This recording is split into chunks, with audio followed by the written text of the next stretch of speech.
Meine Damen und Herren, guten Abend. All you badass boys and girls, whomever you are, wherever you are, welcome to Cialis After Dark. And you know, I'm one of your hosts, and you probably recognize these beautiful bearded gentlemen. By the way, they are very beautiful, but you notice not everybody's bearded. So, I mean, we'll see how that's going to play out here tonight in tonight's conversation. Hey, tonight we're going to do something a little different before I bring our guests on. And, just say hi to everybody in the chat. It's going to be an open mic. So let me just kind of say this, open mic. If you have questions, I'm going to try to stick up with or stay with the chat.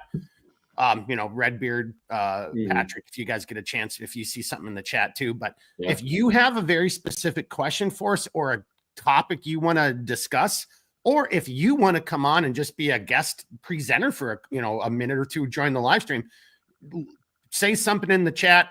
That's what tonight's going to be. Yep. You've seen us, all three of us before, again, let me just see how did this go? Oh, I can't remember how I did it, Redbeard, when we were going to give Rick, like two of us this, two of us that. And then, and then, one of us already kind of give him crap for not having a beard, but, but anyway, we're going to do open mic. All three of us have a series of issues that, if you guys don't ask questions, we're going to get into, and we'll just start the ball rolling. Like, okay, hey, what about this? What about that? So kind of more of an open night mic, free flow. Before I bring our guests on, and most of you guys recognize everybody here, but still, Gene from across the pond. Now, Sentinels of Liberty, that's Czar Baroda. That's Redbeard. We'll be talking about that a little bit later. We've mentioned it before. That's his new podcast, which is going to start 1 week from this Saturday. So that should be Saturday if my math is correctly. Hold it. No, that's not right. Is that right? Yep. Redbeard? Yeah. This 15th is on the 15th. Okay, the 15th. Yeah, for some reason I thought it was the 17th. Okay, the 15th. Gotcha. Yep. Then we got Gene checking in, saying good hello. Henner Ben from Minnesota in the hizzle. Snowshoe Dave checking in from somewhere near the Motor City Madman. Something Gene's saying something about beards. Yeah, 3 beards in the band, but only 2 wore them. I'm not really sure where to go with that. All right, here we go. Open mic night. So I'm going to start. Well, here, no, I'm sorry. Let's go to the Czar, and then let's come down to P. Rick. Everybody's seen you, but still let's do a little brief introduction, and then we'll jump into it. Sure. Resident constitutional liberty guy. I'm pretty much the guy that will bring up anything pertaining to the Constitution or liberty and any of the various topics we have. I'm also one of the other resident gun guys. As many of you might have seen me and Blake on this last episode. It was a pretty good episode, I must say. So that's one of my other areas of kind of interest, expertise, not quite sure what you want to call it.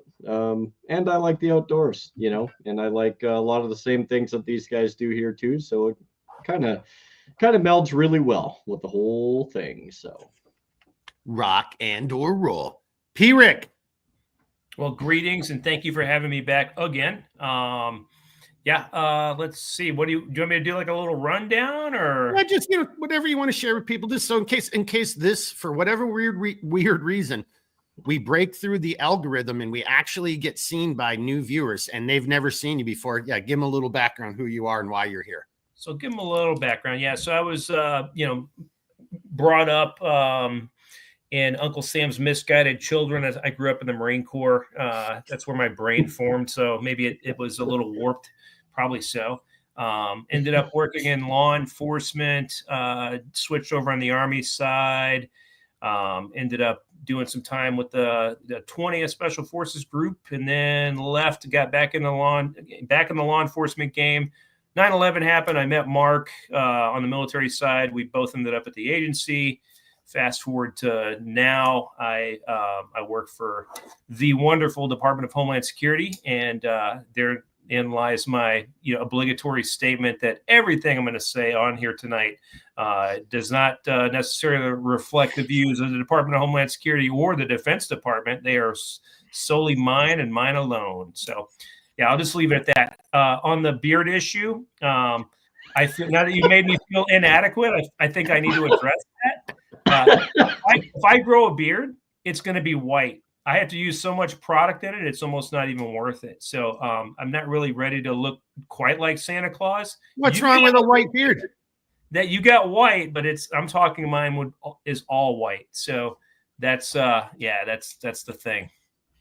Okay. All right. Yeah. But it could lull your enemies into a false sense of security. Like, hey, Santa Claus in recent like pop culture is always a badass with like superpowers, but everybody takes him for granted.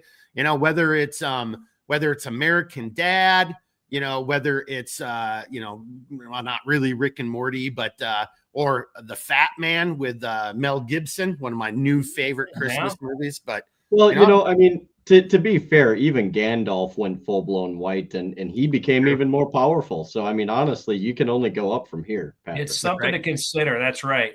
That's right.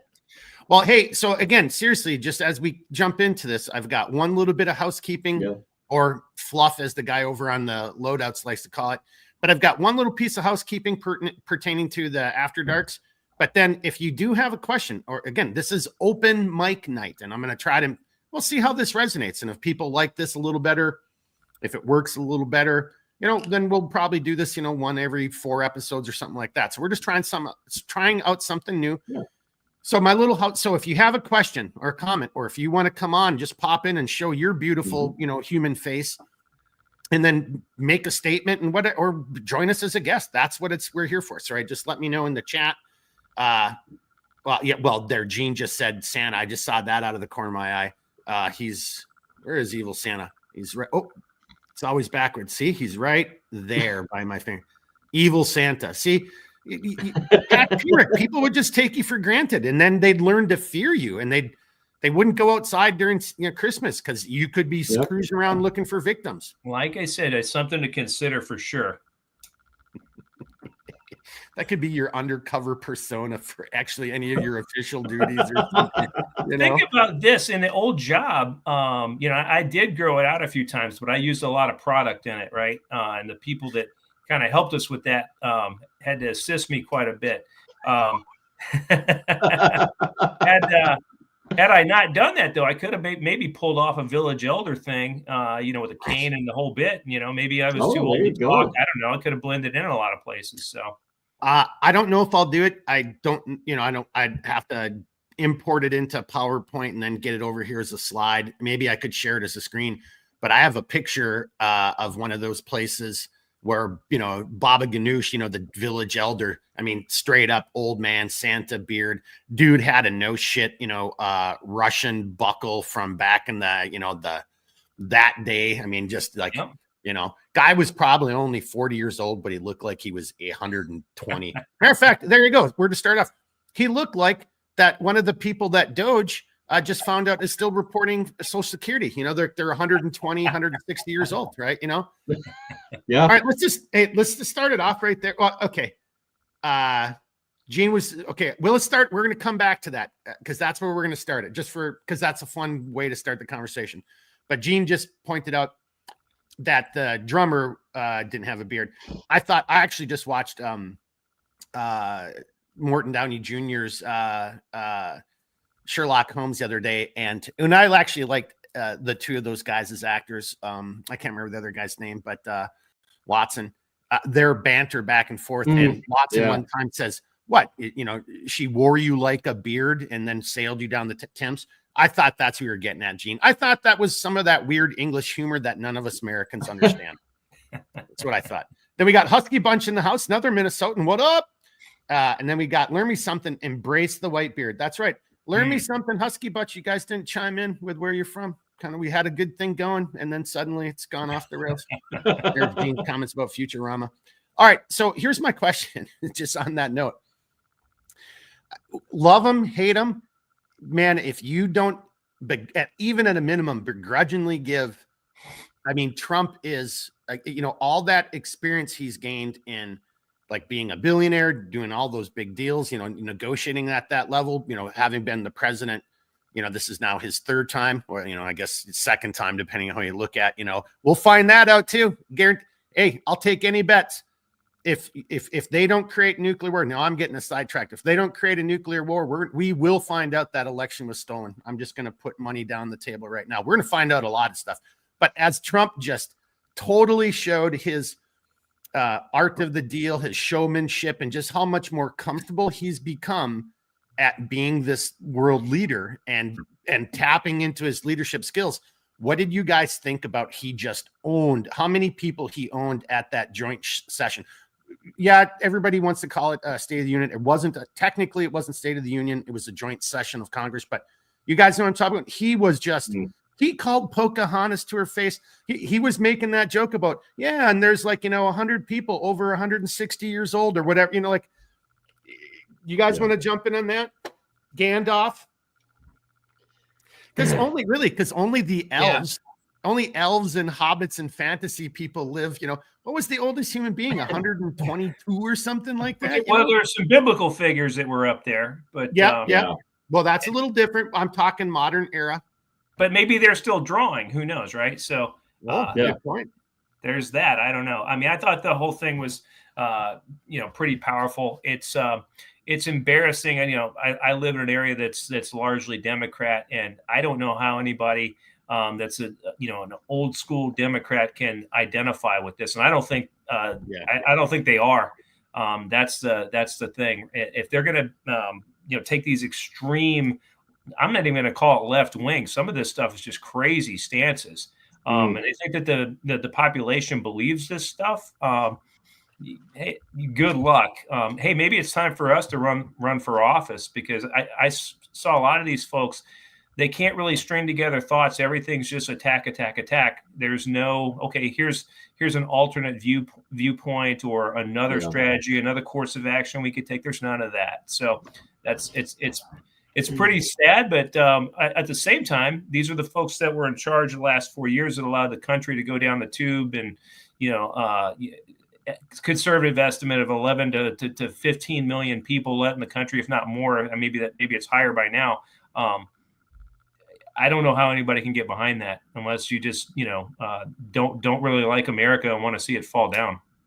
And that is what it is.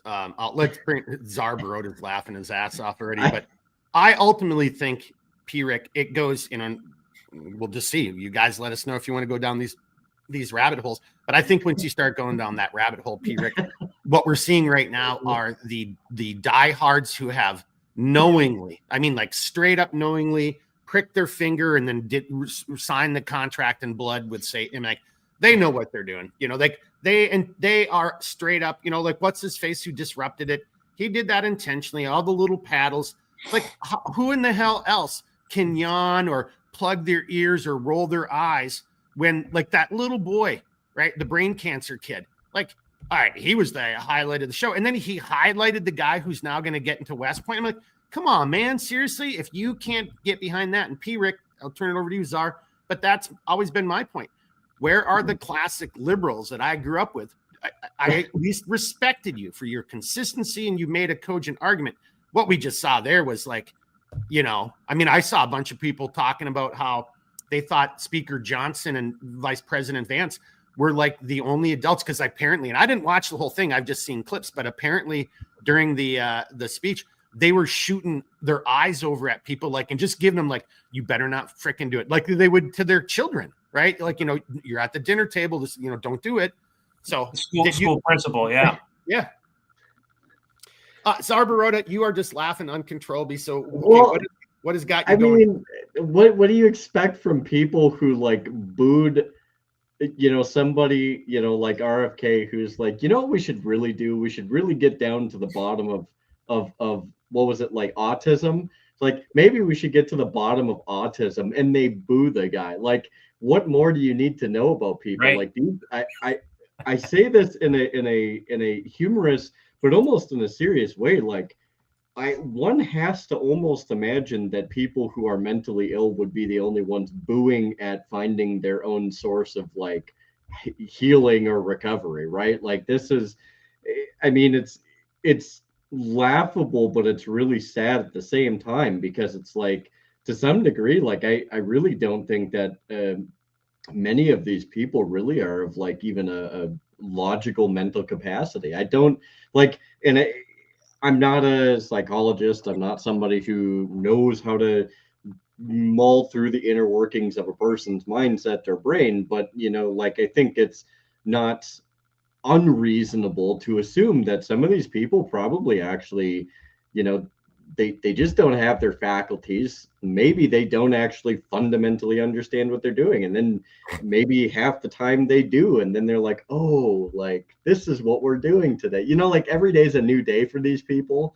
And it's like, I really do feel like some of those people are that way. Like, it's not just a Biden thing, although I would say that if we're gonna talk about Biden briefly, like, that was just straight up abuse. Like, none of these other people are being prodded to stay in their positions, but it's like, notwithstanding the fact, I mean, when you look at the average age of some of these people, come on. I mean, you can't sit there and tell me, and it is kind of sad, but you can't sit there and tell me that many of these really old people still have like 100% of their faculties. And really, really poor taste and joke here, but there's no amount of adrenochrome that's ever going to fix that. Maybe there will be, but I'm not willing to take it if we have to clone sheep or kill little babies or do something evil and just weird. I'm just going to okay, I guess I'll die a little bit younger, but I'll have a nice beard. When it happens. Yeah, and you still might be able to go out with a little bit of dignity with your dignity. Yep. Too, yeah. And so there, I'm going to bring it back over to P. Rick, and I got a question, kind of specifically. Well, actually, it's for both of you because you might know the answer on the constitutional side, Zarbarota. Even though you're the leader of a foreign country, but you know our laws pretty well and understand our constitution. But I don't even know where I was just going. I just smart asked myself right out of my question. Okay, Patrick. It's kind of two-part, but going back into the behavior that they just demonstrated, and what kind of the czar was just saying, I'm having a hard time. Again, it's malfeasance or misfeasance.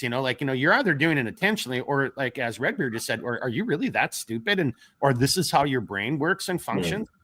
And, P-Rick, well, again, I got a slightly different question for both of you after this, but I mean, like, how did they think that's winning? How do they think that's a good optic? How is it like, no, I'm going to plant my flag and this is the hill I'm going to die on. But Senator, 90% of your constituents don't agree. Like, nope, this is still, like, America has spoken. And even in the Democratic Party right now, you're seeing more and more Democrats, back to your point, like, who we would consider legitimate, like, just real middle of the road, not Bill Clinton pedophile killer, whatever, that's just my opinion. But Bill Clinton was probably the last middle of the road Democrat. He worked with the Republic. He reached across the aisle. What happened to those people? Because I didn't see them anywhere last night or the other night in the clips I saw. Yeah.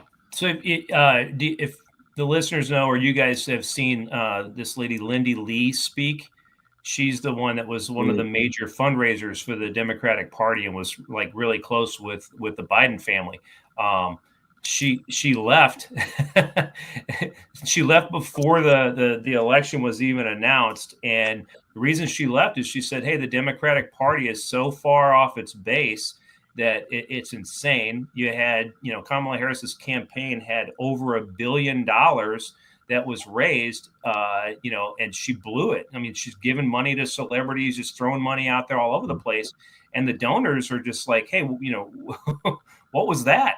What is that? I mean, so they're out that money, right? So, and she blew through it. It's not like, hey, we put this towards like advertisements and radio time and a few TV appearances. They blew it all. So one of her points is that the Democratic Party is more of a cult than anything, and it puts the party first over the country and definitely over their own constituents. So I think I think she's spot on. I mean, she's coming from the inside. What you saw last night, I think, plays right into that. Hey, no matter what Trump says, we're going to go against it. And he even pointed that out, which I thought was brilliant. Yeah. Hey, he could he could find the cure for cancer and do all these amazing things. They're never going to give him credit. And that's right. Well, the American people, and even if you are on that left side, at some point you have to say, how is this going to benefit me when all is said and done? How is this going to work? Well, if your taxes get massively cut, if the IRS goes away, if you get a $5,000 check because they found a way to cut all this government waste, that's a pretty good start. Are you not going to accept the check because it came from the Trump administration? Let's see. I doubt it. There will be. That'll be another, I guess it'll be the night of bets I can't back up. No. There's going to be so many people if it happens. Look, and here's what I'm basing it on. There are people who are going to, for what you just said, P-Rick. I mean, that's the same as donating your Tesla. Well, okay, the only people who can even make statements like that or gestures, you're already living in a different world. You're not down here where it's $9 a dozen eggs, and I'm like, how do I make this month work? And on top of that, I've got to buy $3,000 worth of material. You're donating your Tesla because you don't like Orange Man, because you want the forever war. Oh, and you guys don't let me forget, Tsar Baroda, I think you're my witness on this, the forever war. We got to come back to that at some point. But what, you don't like the forever war? You don't want to end the killing, the wanton slaughter of human beings? You don't want to improve the economy? You don't want to put people back to work? You don't want to have an actual secure border? You don't want to have a relatively peaceful, safe existence, whether you live in the country, the city, in America, or you just start listing all these things. Like, okay, which one is it then, you guys? What is it that you stand for then? I mean, I'm not really tracking, and I think we really saw that last night.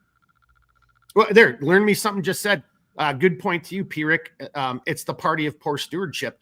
And on that note, so I used to live in Illinois. That's where I went to school, and I was in a military. Well, that's where 20th Special Forces is. Well, it used to be anyway. Blah blah blah. So I have a little bit of an affinity for Illinois because I lived there, and I really love Wrigley Stadium. I thought Chicago was actually a pretty decent city. Put aside the politics. But just what's his face? And I think that was JD Pritzker, who just was on the weekend or just on some show the other day talking about it's not that their ideas are wrong, Patrick and Zarbrota. They're just marketing it incorrectly. Now, hang on. So think about that. So what you're saying is the truth. What you're acknowledging is that our ideas really suck. And we have to find a more clever way to fool people and pull the wool over their eyes. That's what I heard from the Democrats. And then I'll shut up on that. And no one's asked a question. Well, I've got one question so far, but let's keep going on this for a second. Yeah. Do you want me to roll with that a little bit? Well, you were Redbeard. I can see you both chomping. So okay. Yeah, I'll throw something in real quick. So, what's interesting about this whole migration, sanctuary city crap, all over the country, that was, there's this novel idea. Hey, we welcome everybody, right? We're the newest version of America until we started to get the worst of the worst. Crime went up. No. And until somebody started shipping them to their cities and their towns. Think of what Martha's Vineyard. Yeah. The greatest example of hang on, man. These are your policies. You guys say you want to do this. So then here you go. Yeah. Oh, no, not here. That's got to stay down with you red state people and shit. That's right. Not us. Governor Abbott down in Texas, that was a master stroke of genius on his part to say, hey, look, you guys aren't going to do anything. You're going to sue us for trying to secure the border. Okay, fine. Come get a taste. And then that's when that started happening. That's what made the change. That's literally what made the change. Well, now fast forward to the past, week or two, when you've got the Mexican cartels and Tren de Aragua and MS-13 being designated as foreign terror organizations.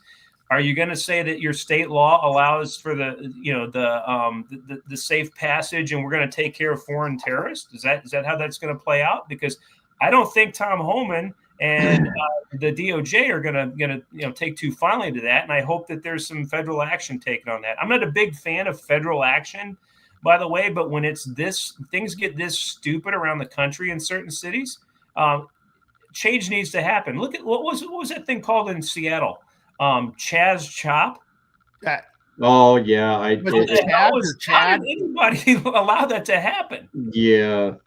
Well, it's obviously a rhetorical question. The same way the mayor of Minneapolis allowed, protesters to burn down, cause millions upon millions of dollars of damage, destroy a police precinct, a symbol of authority. Dude, no, they've done this time and time again. That's actually, if we go down the spiritual realm, I think that's part of the master plan, but I don't know if we want to go there quite yet. Yeah. But how did it happen, P. Rick? Let's come up to the czar on that one. And then I want to come back to the joint session because I have then a question for you guys. The Summer of Love learned me something, just pointed out. Yeah, well, but yeah, that was the Summer of Love. But I think P. Rick is correct. It was like the Chad or the Chaz or the Chop. Yeah, it's Chop. Yeah. Yeah, whatever. Yeah, which was, it's so funny. Again, a self-owned, talk about a freaking face plant, palm plant. Dude, it got taken over by like some drug gang guy, and there was a it was just like, oh my God, whatever. All right, Czar. Well, it's like, just, I guess if you take the whole thing for what it is, if you take the congressional address, if you take some of these different issues and you look at this, and I know this might seem kind of ridiculous on its face at first, but when you really think about it, like in terms of our ability to genuinely pick, from people who want to run for office, and I'm saying this because there is something I would argue even more egregious at a state level in many states, which is, this situation to where, first off, and I was just talking to a buddy of mine who's part of the libertarians here. He's like, there are states to where if you register as, say, a Republican or a Democrat or whatever the case is, you're locked into that. You cannot vote for anybody else after until you get to like the primary election, which is absolutely ridiculous. You cannot vote outside of your party. First off, that is one issue that I think is really creating a lot of problems, because like me and him were talking about, and funny enough, we met at a gun show, so great area to talk about this stuff. It's like we're both talking about, it's like, yeah, there's been times in our life to where like we might affiliate or say that maybe we're more libertarian. I would consider myself more libertarian at this point, but maybe there's somebody that came around, whether it was a Democrat or a Republican, you're like, hey, they actually have some sound ideas. I kind of pick up what they're putting down. Why should I not be able to vote my conscience? Why shouldn't I be able to vote the way or that I feel is going to be the best outcome, right? And unfortunately, we have a situation in states to where it's like, nope, you signed up with this party, that's all you get. Minnesota is not one of those states, thank goodness, which is to our benefit, because we do have the ability in the lateral movement to be able to pick and choose who it is we want to vote for. Now, does that mean people make the most informed decisions? Absolutely not. But it does give us a little bit of leeway here to where if we do want to vote for somebody else, we don't have to stay confined to that. Now, where I'm kind of going with this is the other issue. You were going someplace with that? Yeah, I know. The other issue is we have this situation between the Republicans and the Democrats to where they have essentially come together and I mean, I don't really know of a better way to say this. So, but they have legislatively conspired to make it nearly impossible for an alternative party to even be on ballot. And, when you have this, hey, just real quickly, if you don't mind, just to add some background to that, just some historical. You were probably still too young, but if you go all the way back, and I just mentioned Clinton earlier, but his name will come to me a second. He ran as the third party candidate, and he had an admiral as his vice president or his vice presidential candidate. Ross Perot. Yes. So the point for me that because Ross Perot was actually popular, right? In that. Yep. And they did not like that, and that's the closest we've ever seen to what you're saying. And then that was in my lifetime, and that was shut the F down. Right, and it's crazy because it's like when you look at how that whole thing is, like you were saying, like this is it really started a long time ago, but it's only gotten increasingly more, I would even say vitriolic, because what happens is, especially as it pertains to libertarians, they hate libertarians a ton. Both sides do. Because what libertarians or whatever other party have to offer is potentially better than what they've been selling the American people for a long time. And I say potentially because not everybody in a party is going to be great, but it's like it offers the potential to get something better than what you have. And well, at a minimum, a different perspective, a fresh, right. And it threatens this, this grasp of power that they've had for so long. And it's like, they can't possibly allow that to happen. Okay, stop right there. Get those bite-sized chunks. So let me throw it to everybody in the chat. There's not a whole lot of people. Well, I don't know if these numbers are ever correct, but for those in the chat, is that what we've become? Have we become so calcified, hardened, rigid, so corrupt, right? Because corruption, think about corruption in the body, the medical sense of it, right? That's a hardening, right? So have we become so corrupt that, again, we're all living under the fallacy? Are there really two parties, or are the rhinos, the swamp, and the Democrats? Is that really all the same thing now? I mean, Jeremy, because you were kind of going down that direction, and I just want to everybody leave a comment in the chat on what your thoughts. Is there really a distinction between the Republican and the Democratic Party, or are the only distinctions is now you have a part of the Republican Party that's tipping towards an America first, let's fix our own problems type of perspective. And then on the other side, I think it's a much smaller percentage, but they're the absolute batshit crazies. And this goes to Patrick. And now the more, normal, and I don't know what normal means, but maybe historically consistent Democrats are even kind of looking around saying, whoa, time out. P-Rick? Yeah, and sorry, Czar, we'll come back to you, but that was just a great question. I want to see what people think, and then let's come back and finish what you were saying off. Yeah. I'll just say that I think it's refreshing that we're finally moving back to semi common sense. I mean, I'll put it this way. This is all this is my opinion, right? So, for 4 years we were stuck watching the borders be invaded. We were watching money going, without question, and truckloads and plane loads to Ukraine, other places. We saw our own citizens go through natural disasters, and some of them are probably still living in tents and temporary shelters and not homes, that type of thing. We watched all this stuff happen. Now that we're back on the other side, and to Czar Baroda's point, I think it'd be fantastic if we had another party. I just don't think our system is going to allow that at this point. I think it's just it's got too much momentum behind it. If you recall, when Trump started his first campaign, they were asking him, which party are you going to run for? And he didn't commit right away.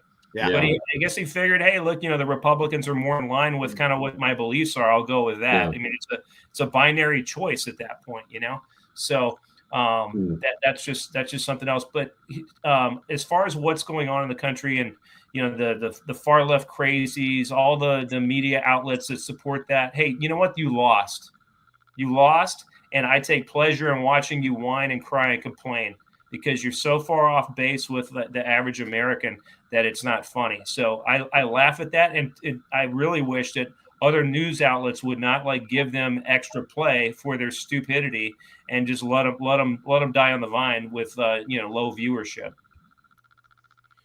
And we are definitely seeing some of that happening, aren't we?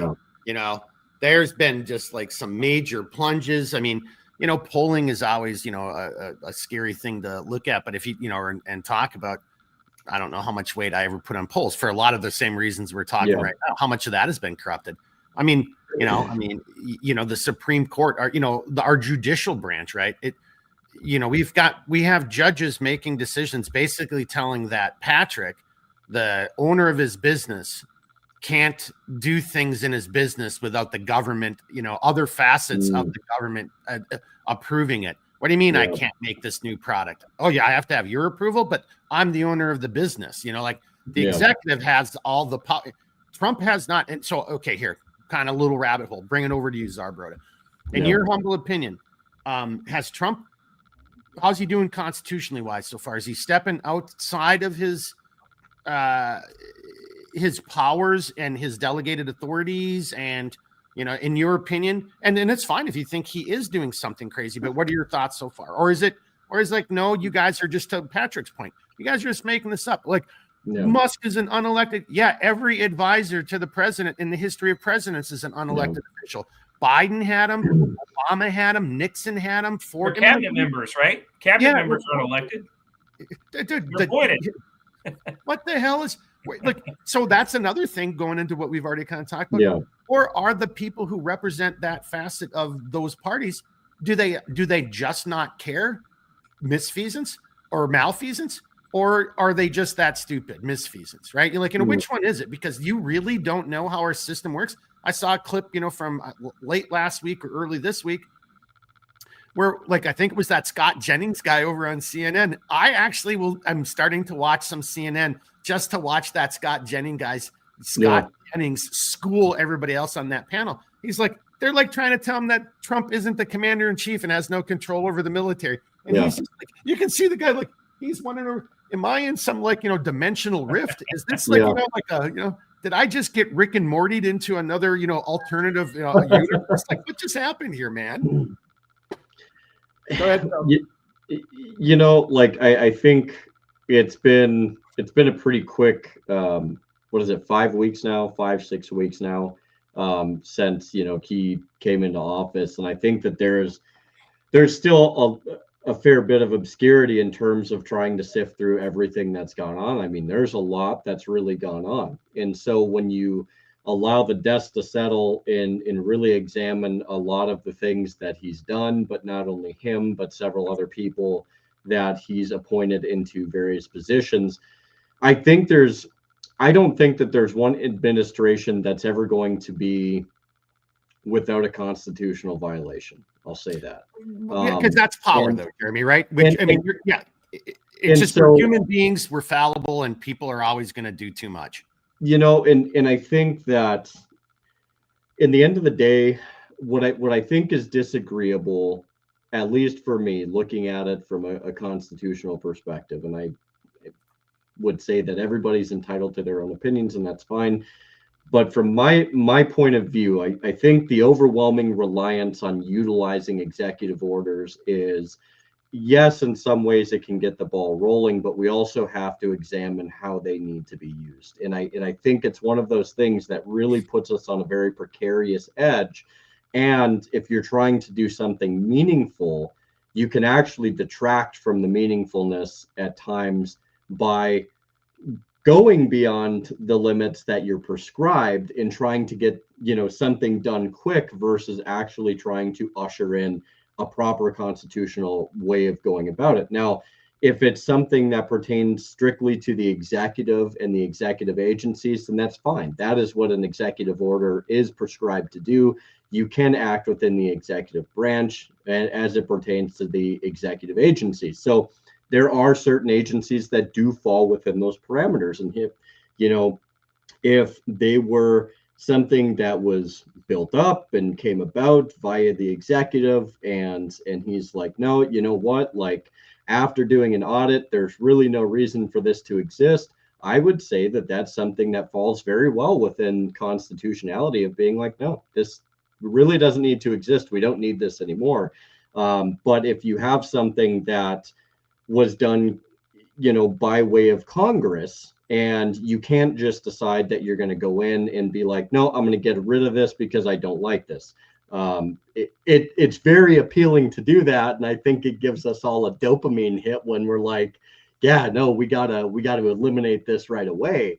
But we also have to, like Mark and Patrick have both talked about, what are the second and third order effects after that? How does that affect the grand scheme of things? And so when I really emphasize, like, we have to really evaluate things from a constitutional perspective, we have to understand how these things work in the reactions therein. So I would say right now, in terms of constitutionality, he's doing, I think he's better now than he was his first term. I think his first term was a lot more trepidatious. I think he's made some better appointments, and I think he does have some people's wisdom a little bit more. I know Ron Paul's been there, Massey's been at the forefront of a lot of things, so you do actually have some decent people trying to steer him in the right direction. And so that's, with that being said, and I'll end it here, I think that's where the ship and the rudder of the ship is a little bit more constitutional than it was last time. Now it is early, so we really have to make sure that as time goes on, that we are holding a seat to the fire, and that we are also perpetually educating ourselves so we know what to look for, instead of being like, oh, that's really good, absolutely, I don't care if it does this, let's just get it done. It's like, nope, let's pump the brakes. Let's really be that realm of checks and balances like we're supposed to. So just on that note, I'll throw it out there, bring it over to Patrick. But there was just a ruling that, whether Trump, and the cuts, that's what they're trying to affect. Whether, for one, it was one program. It's, it's a shit ton of money. It's like $2 billion. But a circuit judge just ruled, I think it was the circuit. I don't think that was the Supreme Court ruling. Yeah. Oh, no, that was the Supreme Court ruling because yeah, it was, because you had, Roberts again, who, in my opinion, they've got some dirt on him. Same with Comey. And, the other ones, though, they're there for the grift and the money. And they, it's all about, hey, what we should be able to see where their money, and, and honestly, these are elected public officials. And I'm kind of going on my own little tangent. I think, I would have no problem if it was constitutional, going back to the question I just asked Jeremy. Yeah. Hey, if you want to take a job in the federal government or have one of these positions, look, and P. Rick knows this, there was not a single aspect of my life that was private when I worked for the CIA. Like, they had every right to ask me, put me under polygraph. I had to do financial statements. They knew everything about me before I even walked through that, the first time walking through the door as an actual hire, and then as a hire, then they even had more control over me, right? I was subjected to it time and time again, periodic reviews, but every year financial statements. Like, no, man, I worked for the government. And, especially in that, the intelligence agency, the concern there is obviously counter espionage, that, I'm too deep in debt, and that makes me a great target for potential recruitment, or I'm into drugs, or I'm into whatever. Yeah. Like, so everybody just wants to turn it into the kink. You're like, oh, you just fired a bunch of people because they're just kinky. No, man, that's called a vulnerability. Yeah. And matter of fact, in a weird way, taking it all the way back to sessions of Congress and Senate, that individual, that staffer who was doing the fetish porn, videotape, during the Biden administration, man, that whole staff, in my humble opinion, if I would have been like, no, they all have to go. It's too much of a vulnerability. If they are doing this, and like, who else has been doing it? You're like, how many of these people have been recruited? That's where my brain would have went immediately. Patrick, I'm going to turn it over to you because I know that's kind of your wheelhouse. Yeah. It's a huge, what we call CI or counterintelligence vulnerability that another, bad guy group, whether it's a nation state, criminal organization, terrorist group, if they find out about it, they can exploit, right? Because somebody can hold that over you and try to bend you to their will and do it whatever. Well, hey, in the case of that guy in Congress or in the Senate, he was bent over, but I think it was with his will. Are you talking about Swalwell? Well, there's that too, but I was talking about that staffer who was shooting. Yeah. Oh, yeah. Who was shooting. Anyway, it was a bad joke. It wasn't as good of a Steve joke that I do in the other ones. That was bad. Yeah, it's insane, And as far as like, and just, hey, real quickly though, before I'm starting, and I apologize. Hey, look, boys and girls, I mistakenly said counterintelligence. P. Rick that's what it is. CI, right? So. Espionage, I guess that wasn't technically incorrect on my side, but really what you're looking for is you're looking for individuals, you're trying to do counterintelligence. And what intelligence or espionage, what is it focused on? If it's on the human side, it's focused on people who have vulnerabilities or motivations. That's what it boils down to. Yep. All right. Sorry. Yeah. And I would argue that somebody in those positions has placement and access to high level information that, bad guy groups would be very interested in. So yeah, Well, if nothing else, we have access to the room. You could be leaving and listening. Yeah, they're like it just transcends. Absolutely. You know? It's the possibilities are infinite when you get somebody with placement and access, right? So as far as what's going on with Doge, I want to talk about that for a second. So right off the bat, last week, 2 weeks ago, everybody gets an email saying, hey, you have to come up with 5 bullet points for what you did last week. Oh my God, how are I supposed to do this? What am I going to put? What kind of stuff? But what if I work on classified stuff? It's just like complete, just panic mode stuff all the time. The biggest challenge for me was finding 5 things to put in the bullets, right? Because, I'm not I don't do my job just to the letter. I step way outside to do as much as I can because the agency I work for needs a lot of help. Again, my opinion. But a lot of my colleagues, they were freaked out about that. Well, are we gonna get cut? Are we gonna get fired? I'm like, I don't know. Are you? And just watch the paranoia, keep rolling. I don't know. Maybe so. Oh my God, what am I gonna do? Like, why are you worried? If you're actually doing your job and you're focused on national security, which is why we were hired, then you shouldn't have a concern. But it's funny to watch this stuff, and we talked about this on a previous podcast. Hey, but before you go down that, I just have to highlight again. What makes me laugh about this is like government employees, and government officials, and their sycophantic, maybe minions are the only people who are even remotely freaked out. It's like, dude, we all have to do that. We all have to. I hold myself accountable. Cindy hold there's not a job out there where you can just like not show up for a week. And then when your boss says, hey, how'd it go this week? And you're like, yeah, whatever. Like, really? No, I'm asking you, what did you do this week? Did you get the Mortensen project done? Do you have those new blueprints for the glamour? Boss, I really feel like you're really harassing me by asking me this stuff. Like, are you serious? Like, yeah. So I think that really just highlights, and everybody should take a step back. Man, what type of children have we produced? Like, who have we become? It's either that or everybody's in on the grift. And I think there's a lot of that. You're seeing people locking shields. Man, I haven't been in the office for, a year and a half. And I'm wearing, flip flops, and I don't even work half the time. He's like the guy from, come on, man. It's got the stapler guy in it. It's such a good movie. Oh, Office Space. Office Space. Like the guy from Office Space. Yeah, I don't think I'm going to do that today. Yeah. Okay, so for 4 years, people, we had the COVID thing. I think that broke a lot of folks, mentally anyway. Well, it also created a situation where people felt like, oh, well, I can do less work, and I'm not going to use the word leadership. I'll say management found ways to say, hey, you're doing great to keep everybody's morale up, but what you're doing is you're rewarding people and cheerleading mediocrity, or not even mediocrity, people that are just not doing their job. So now that people are being like forced back to actually producing and performing their job, they're lost, and some of them are resistant to it. But that's where all this fear and consternation comes from.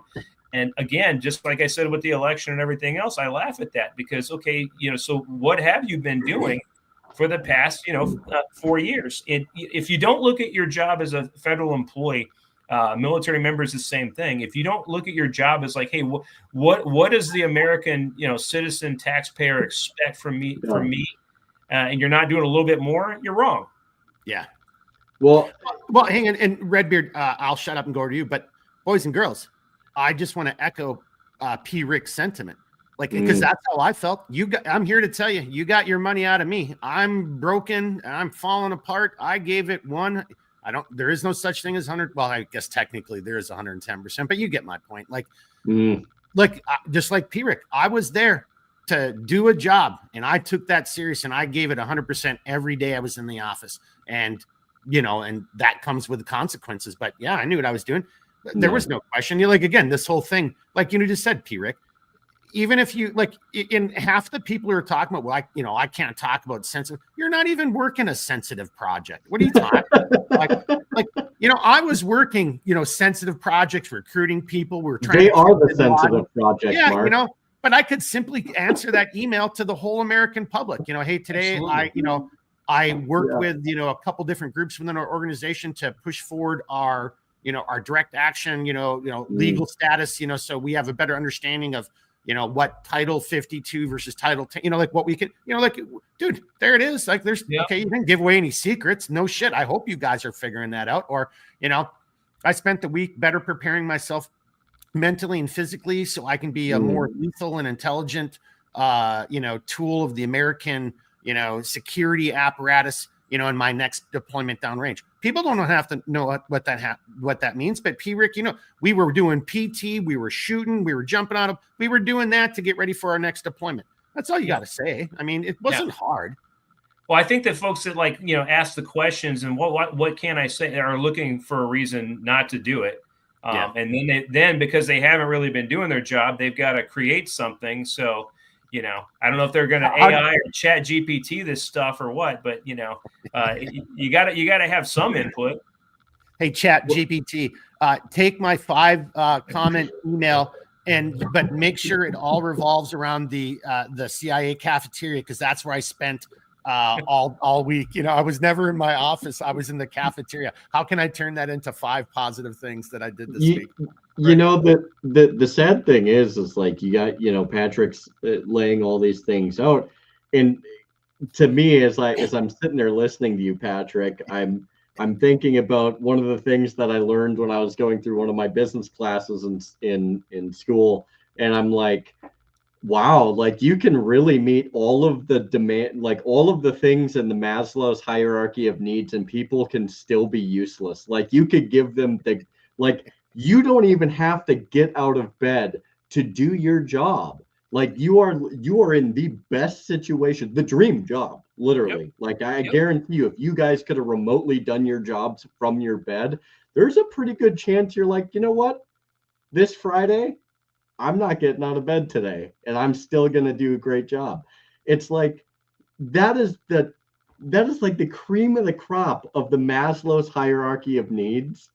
And you're still like, I don't know what I'm going to put for things that it's like, dude, how do you not maximize the amount of stuff you get done from eating waffles in bed while writing a report? I mean, but Jeremy, that's the trap. That's really the trap, because people, and they get used to that and they get entitled. And when you're saying, hey, now it's time, that's over, folks. Hey, the party's over. It's time to actually perform. They're not there. And just like anything else in government, we used to have this thing in the military where it's like, hey, 10% of the people are kind of a problem, and you got to watch out for them. That's generally true, but also 10 to maybe 20% of people do like 80% of the work. So I think after I left our time together, my view on that actually changed a little bit. 10% do 90% of the work, and the other 90% or the other and 10, and then there's another 10% that take up 90% of your time. Like you're constantly holding their hand and dealing with them.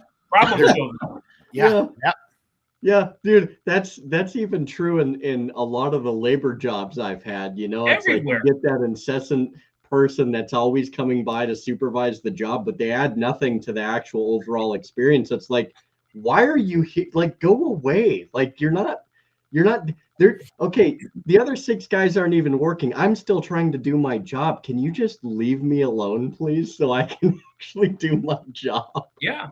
It's insane. I mean, so for instance, last week, I was at I had to give a briefing, and there were 2 people. One was a GS-14, another one's acting GS-15. They're getting the pay for it. That's really good money, folks.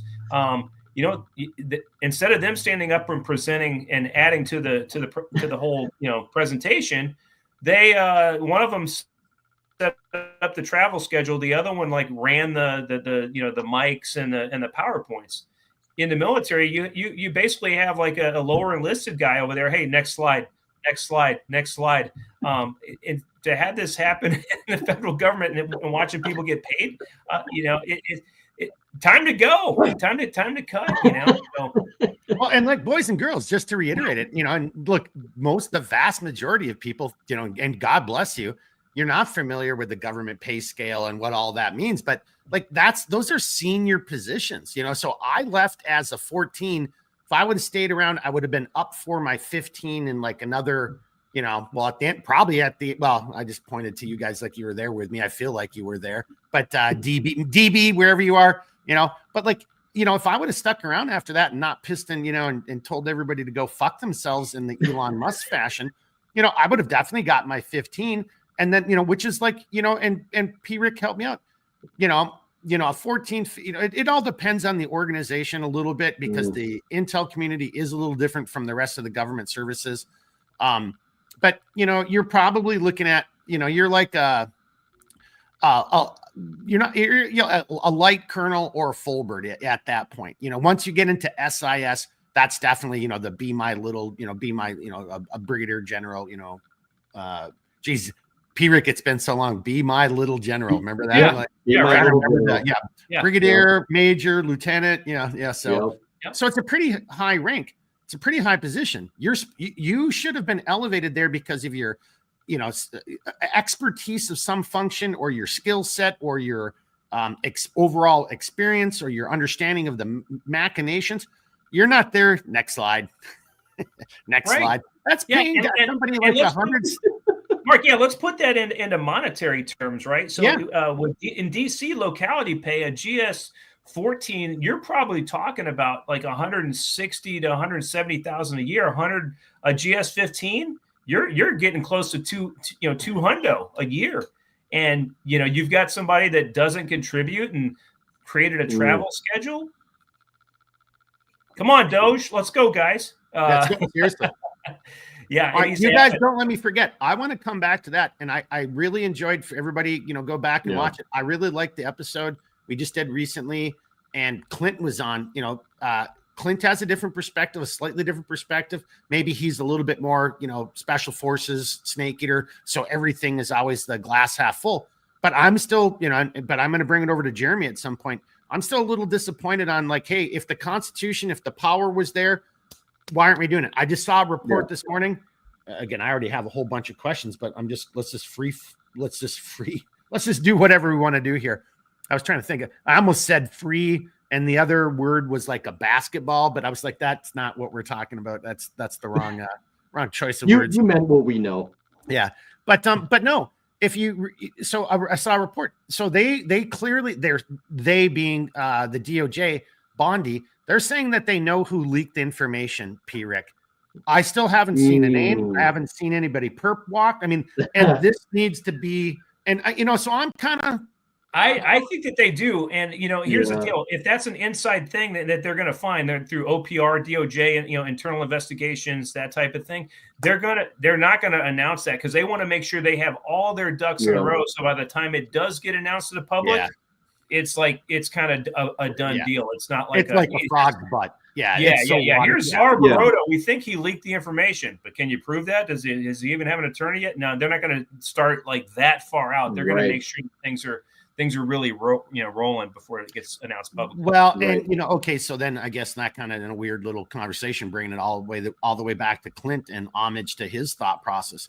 You know, combat patience, take a breath. You know, one of the worst things in fighting, whether it's, you know, if you're into boxing or MMA or whatever, even just like physical fitness, man, you got to breathe.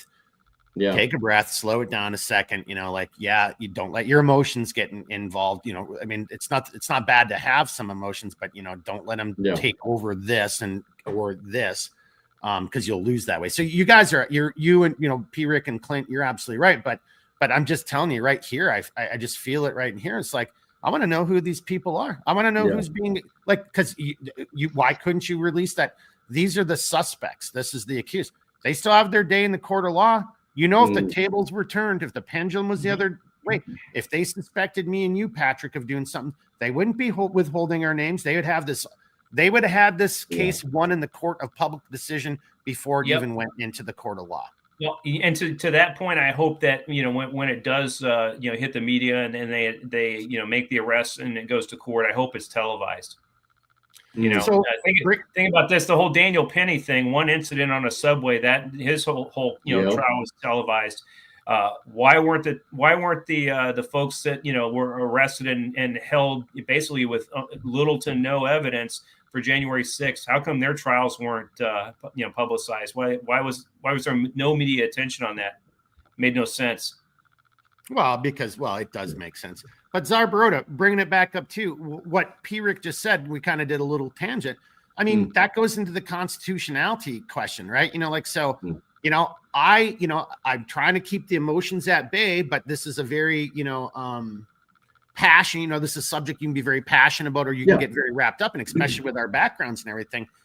These people put real lives at risk. That's, I can joke and whatever, bring old Mark back and there won't be any joking about this shit. You're putting fucking lives at risk, right? I want to see these people. I want to see them perp walk. And to P. Rick's point, and well, kind of mine too. All of that other stuff, all of this other stuff is televised and all over the place. And that's done intentionally. Why aren't we? Hey, if it's a new set of rules and you guys have set the rules and this is acceptable, then why aren't we doing it? I guess is what I'm. But Czar, where I'm going over to you is like, or to that and Patrick's point, by doing it, are we the bad guys, Hans? And are we setting ourselves up for losing a court case? And is that even constitutional to do? So, there's certain areas within the Constitution, I think in some of our founding documents, that kind of, they kind of touch on that stuff. I can't say that it's a very huge section, but there are certain things that were considered very, very, very few things that would be considered behind closed doors. And that was even something that was expressed in some of our documents. But when you look at something that pertains to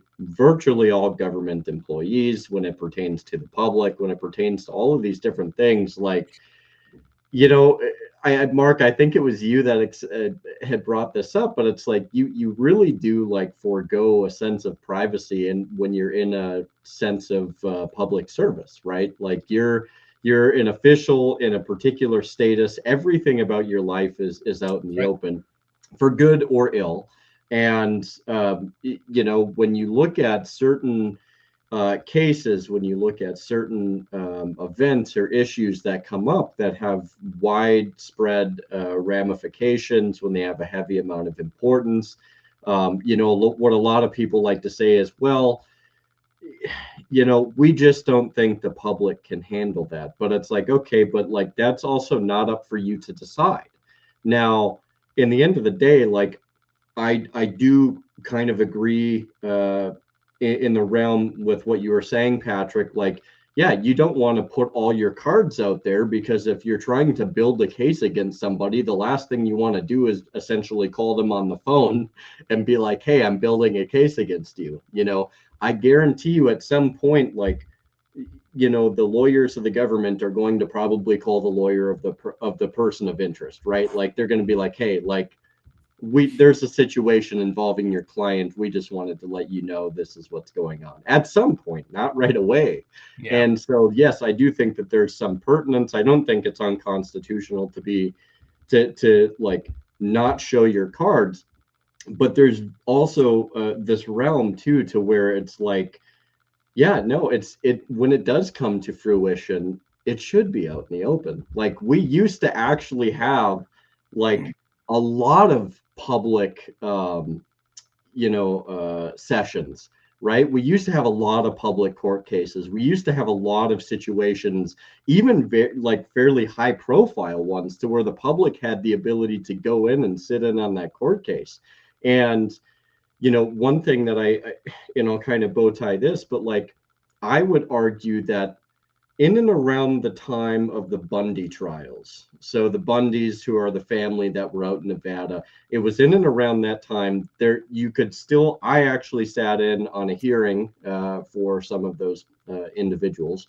Was actually, I believe, Cliven and one or both of his sons at the time that were incarcerated or in the system going through their trials. And you still could publicly go see these trials. And I would argue that was considered a fairly high profile trial. But from that point on, it does seem like what you're starting to see is like, oh, we don't want everybody to see this. No, we don't want the public to come in here. And now it had gotten even worse to the point to where you used to be able to record these trials. You used to be able to allow people to come in and record many of these sessions or these hearings or these trials. Now there's a lot of places where, no, we can't allow you to do that. Why are you doing that? What is the purpose? That maybe at this juncture, maybe we need to surveil the people that we're employing to ensure the fact that they're actually doing their jobs and they're not trying to obfuscate, they're not trying to impede an investigation or a trial. Because when you're saying that we as the public are now increasingly not able to see what's going on, that presents a very, very interesting dynamic, which creates the ripe ground for unconstitutional behavior. So they're trying to eliminate the constitutional checks and balances where the public has the right to know a lot of things, even up to and including some classified things. Now, again, you have well, no, don't go down that road. Don't go down that road, because we're way overclassified. So don't even right. Yeah. So, but everything you said up to there, I loved. But once we start talking about the classified, it's like we're way overclassified. There's people classifying stuff. So to your point, they're doing it just so no one else knows about it. And how flippantly do they just decide to classify things, right? Like, it's just like, oh, like what I did last Tuesday is classified. It's like, dude, you went to a Wendy's. Shut up. Like, come on. Well, but maybe you went to the Wendy's. Well, you were doing drugs. You fell asleep in your car for 4 hours. You got a hooker. You're like a Bender. You got some hookers and blow. So when you actually do say like we're well past or we're well beyond or we're well over the classified thing, I totally agree with you, because that has become such a cop out at this point of like, it's like, dude, you gotta shake at like Bridgman's, okay? Like, let's not blow out of proportion what it is you actually did here. So, Rick, do you want to jump in on that classification side? I've got a handful of comments to make on that. Yeah, we to give you guys a real quick heads up. And then I've got like 4 questions. I want to kind of not rapid fire, but I just want to ask a question, get your guys' response. Ask a question, get your guys' response. But Rick, jump on what he said. We just went. We talked about this. Yeah, we talked about that last time. But like, here's the breakdown of like, determining classification levels. Is something damaging to national security? Okay, is something seriously damaging to national security, and is something gravely damaging to national security? What's the difference between those 3 things? It's all up to whoever's making that determination on a document or an email or whatever. And that's the difference between something that's confidential, secret, and top secret. So, and even within the top secret, and I'm not going to give out more details than this, but that goes into Rick's thing. Is it this level, this one? You're going to assign it I mean, I guess I can kind of say something. Well, I'm not even going to do it, but obviously, if you're into the CIA and stuff, I mean, how do people get their code names? How do you have this? So there's a system for that, and that goes into cryptology and all, whatever, blah, blah, blah.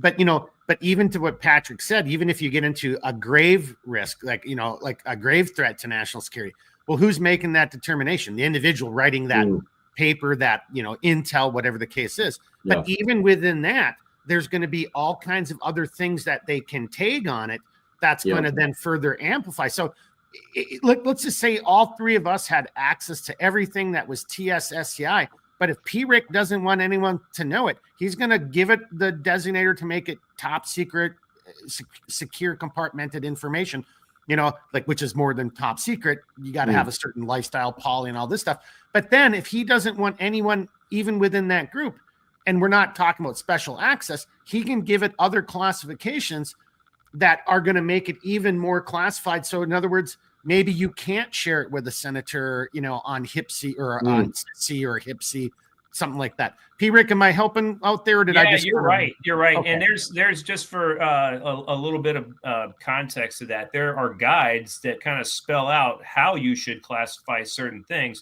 Problem is people don't, you get shown the guide. It might be available to you digitally, but nobody's taken the time to say, hey, is me and Mark meeting at Starbucks at headquarters? Is that, if somebody knew that, is that damaging to national security? You know what I'm saying? Like and then it would fall into, is that human intelligence? Is that signals intelligence? And it's all done intentionally to just make it so it's so convoluted and so difficult to exactly. That's how our government in the past, unfortunately, our former employer and others in the DoD and probably the FBI too. Well, not probably. I'm pretty sure the FBI has hidden things from the public because they can always cry, oh hey, we'd like to talk about it, but this has to be in a closed session, meaning no media, no exposure, that type of thing.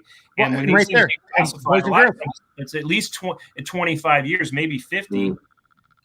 Hey, sorry, I want you to go all the way back from that statement to media, but I just had to point this out, and I apologize for interrupting. If this sounds crazy to people, we've had mainstream media individuals during the previous administration saying that you aren't authorized to read a document that's been released on the internet, and only they are, because so it's not even just government officials. It's even people who are quote unquote supposed to represent, the First Amendment, and they're like, no, you guys can't read that, so that goes into what we're getting at, in my opinion, Patrick. They don't want you to know that information because information, is knowledge, and knowledge is power. So sorry, do that. Finish it again, because I interrupted you when you said the media, because that's what just jumped to my mind. Well, I mean, that's the thing is like, if, we do some operation here and, we decided to classify it and because it was other people, we're going to call that human, that gets classified for 50 years. And until somebody looks at it and says, hey, these guys were talking about, freaking, fast food. And how is that? How was it even classified? And then makes a determination. But the problem is there's so much classified information. Somebody has to do the due diligence to go digging through all this stuff, review it. They're supposed to do it annually, but good luck covering that amount of or that volume of material to say, hey, this is declassified. Or you have good managers who actually understand the system and then help educate you like, hey, I see where you're going, but that's not really this, blah, blah, blah, blah, blah, blah. It's really DDD, type of thing. And that's how you need to do that going forward. Right. Yeah. But anyway, it's a well-intentioned system, but it's often either abused or misused or abused. Yeah. Yeah. There is no misinformation or disinformation. It's misused or abused is what people should have been talking about. Yeah. Go ahead, Rhoda.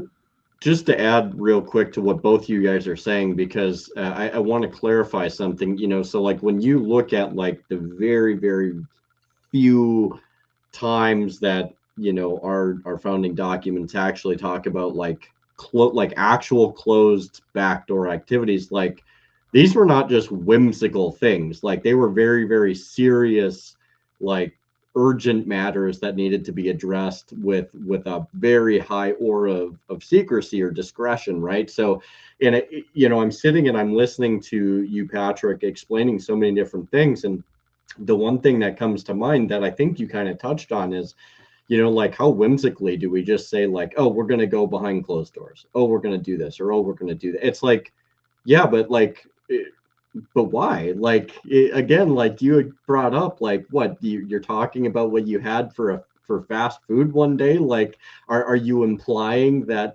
chicken nugget is actually our asset? Like, what are we even talking about right here?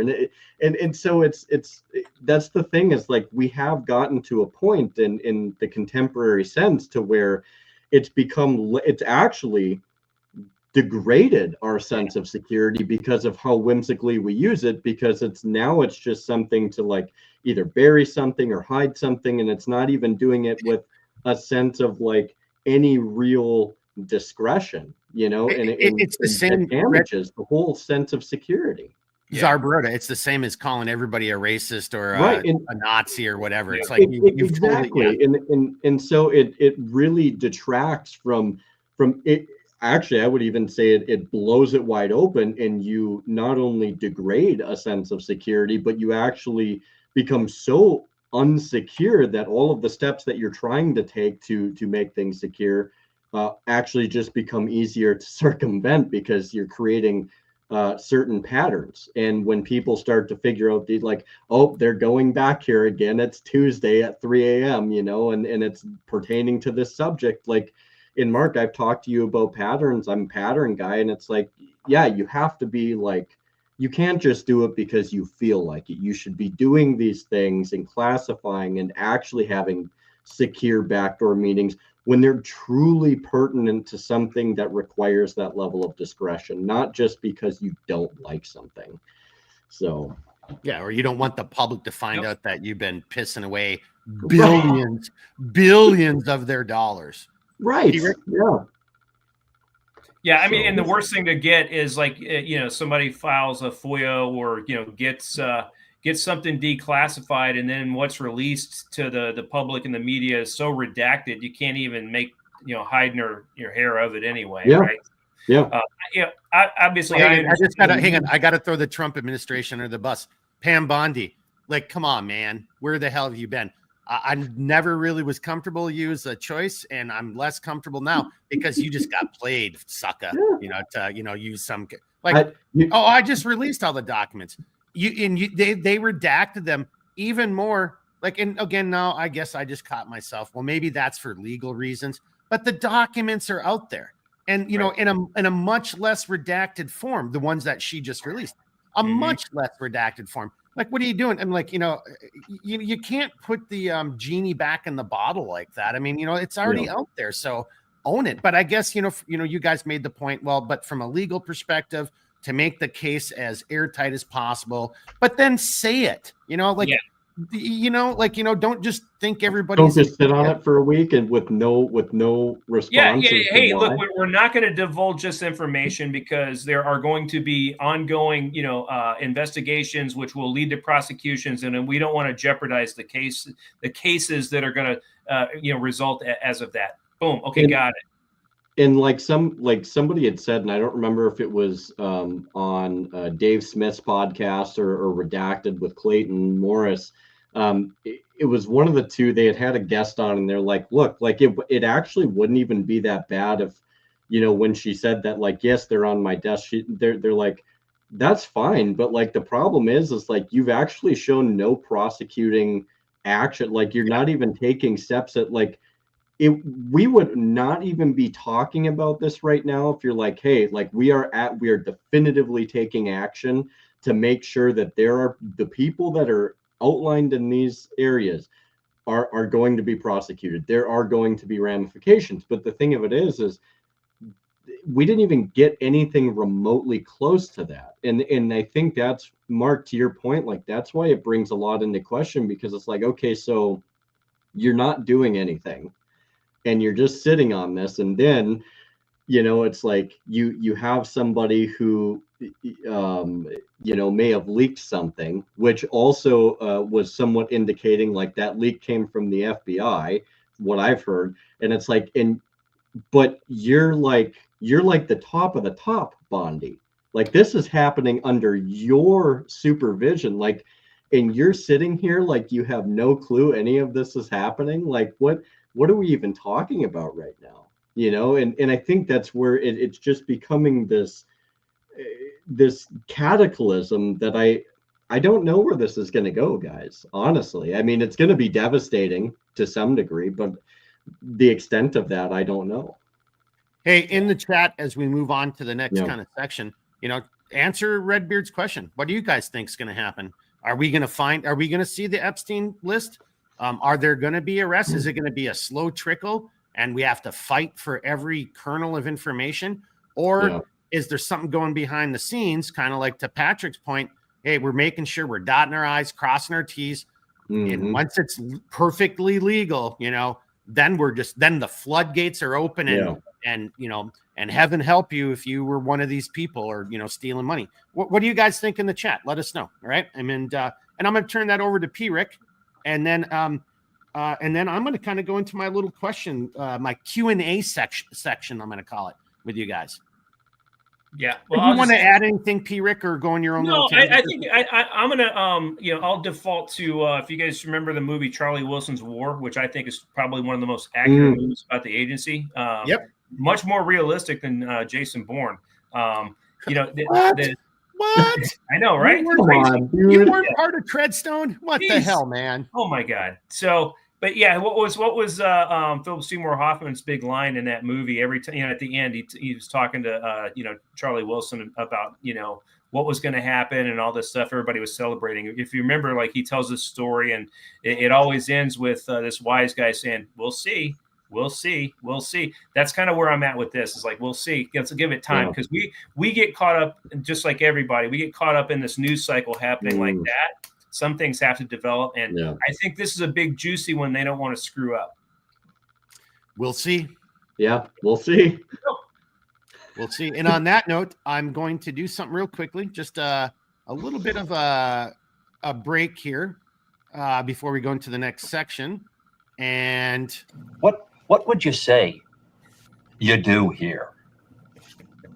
Well, look, I already told you. I deal with the goddamn customers so the engineers don't have to. I have people skills.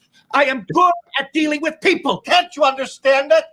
What the hell is wrong with you people? What would you say? oh, sorry, I played again. You do. Let me stop doing that. All right, come on. I just had to throw that out there because of what we were talking about earlier. That's the 5 questions. That's the 5 bullet points. I'm a people person.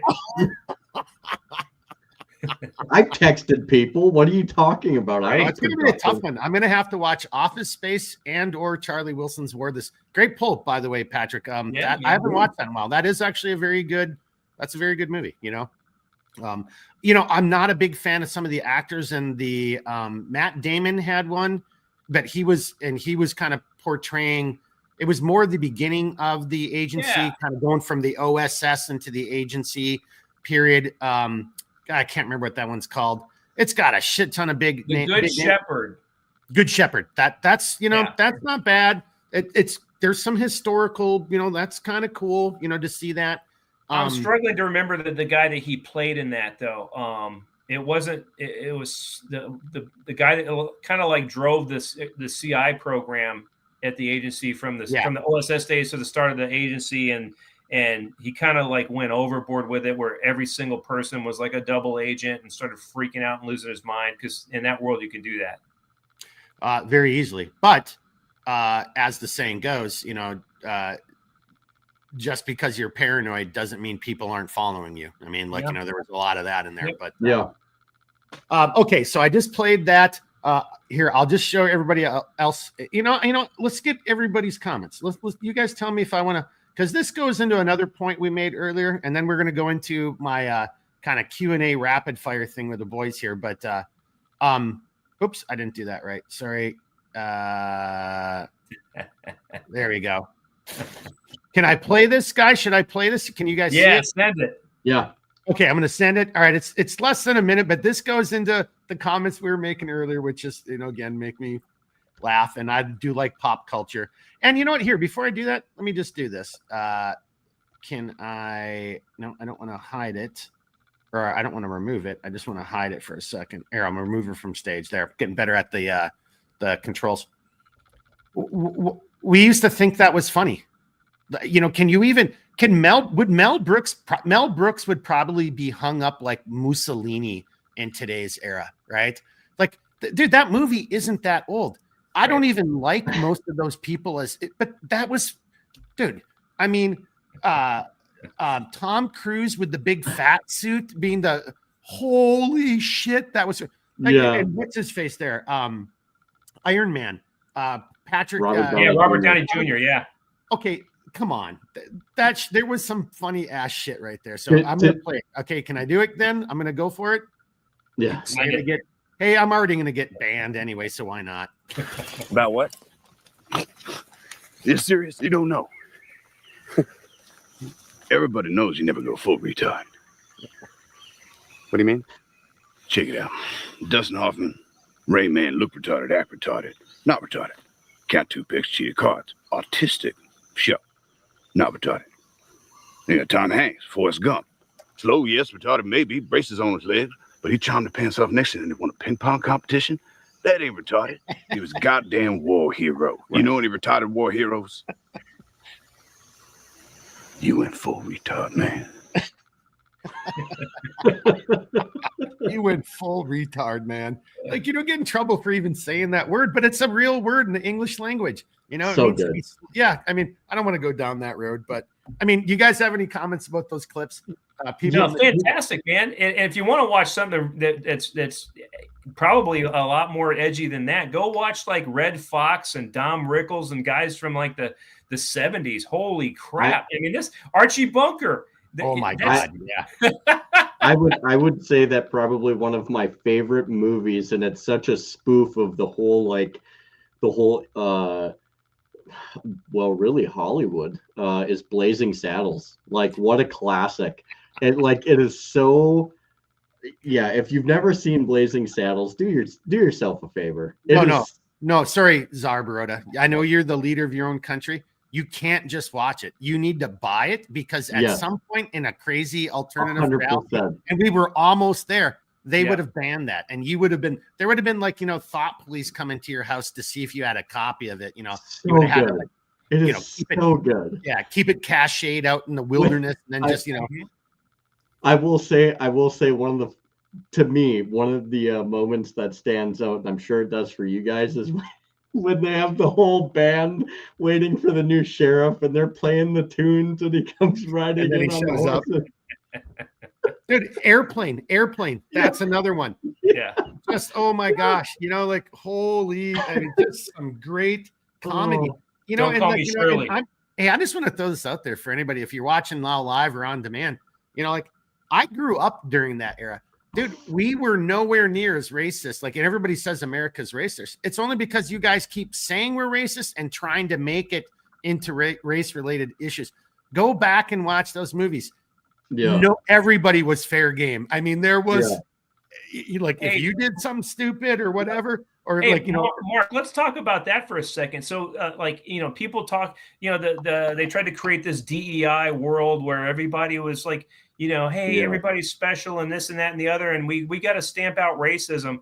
You know where that was stamped out pretty well, from my experience, was the military, especially the infantry, because you're living in close quarters, like sleeping next to these people, and hey, and when it's freezing cold, you're sharing body heat. Take from that what you will. You know what I mean? Like, so if somebody showed like a soft side, like, well, hey, that kind of bothers me. Well, stand by, because the rest of your teammates are gonna pound you until it's no longer a soft point.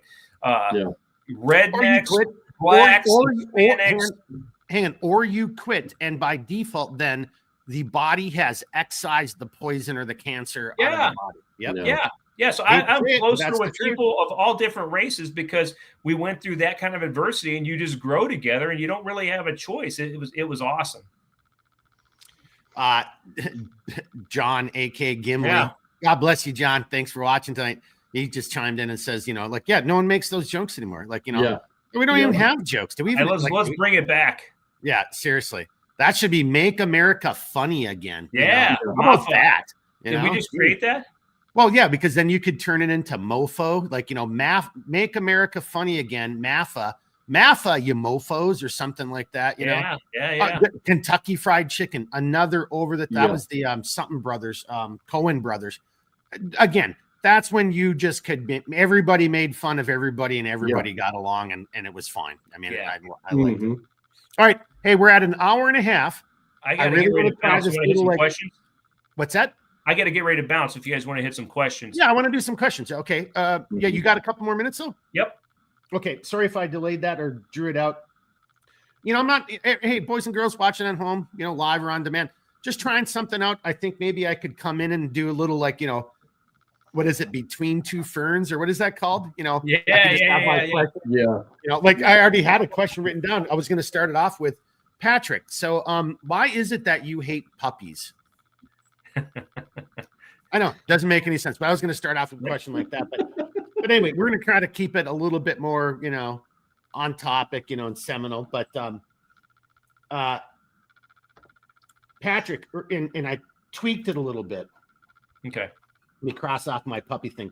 So earlier you were talking about, you know, well, both of you gentlemen were talking. We've all been talking about it in all these different podcasts. You know, this idea of Big Brother, or you know, quote unquote elected officials they know better than anyone, the rest of us. And, they have to keep it secret or classified or hidden because you little poor peasants, you wouldn't know what to do with this information. I mean, again, I'm not happy with the Trump administration on the whole drones over New Jersey. And notice how quickly that died. Like, look, if it was us doing it, I expect to hear that 2 people got fired. Whoever's in charge of it. Like, we have so many facilities. Like, if you want to have that type of, live training event, dude, you can create all those conditions. You don't go doing your secret squirrel shit over urban, especially in the day and age of cell phones. Like, so whoever came up with that, and Patrick, back me up or tell me I'm stupid, that person didn't take into consideration the counterintelligence operating environment which they were in. And it's not even counterintelligence. Maybe it's the social media environment they're in. Dude, everybody's got a cell phone. You fly that over an urban area, and there's going to be a shit ton of people taking pictures and videotapes of it. What did you think was going to happen? That's right. All right. So in that vein, of the vein of like, we don't want to tell you guys, we're, again, the media guy, we can read it, but you guys can't read it. That's only for us to read and digest. It's that kind of attitude. So here's my first question. I'm going to start it off kind of like maybe a little bit on the more serious note. What do you think where do you think we would be, or what do you think would have happened? Kind of same thing, different way to get there. If Trump, and I mean I'm going to say they, I'll take any side bets that this hopefully will come out. If they would have been successful and had been able to assassinate Trump prior to the election. So prior to the election, if they had actually killed Trump, because there's, I'll just say it. There's no way either of those clowns were acting alone. I mean, and there's way too much evidence. So, if you think those were, lone ducks, lone wolves, okay, well, I've got a bridge to nowhere to sell you. That's just not how those operations work. And these guys, there's just no way. Well, okay, there. So maybe I'm painting it. Cricks, if he was alone, how did he have all these cell phones? How did he do all this maneuvering? Why is the geofencing showing, individuals? We can geofence and identify people for January 6th just by an earlobe. And you're telling me we don't have any more details on what happened in Pennsylvania or down in Florida? So there it is. So had they been successful, boys, what do you think? Where do you think we would be? Or I guess another way of saying that, what do you think would have happened? Whoever wants to take it, you guys jump in. Go ahead, Patrick. I'll say that the border would still be wide open, and you'd see more and more and more people, coming across and being brought in. The question is to do what, right? I honestly believe that a lot of this was like a very anti-American strategy, and I think that a lot of the politicians that made those decisions and worked in that administration were in the pockets of others.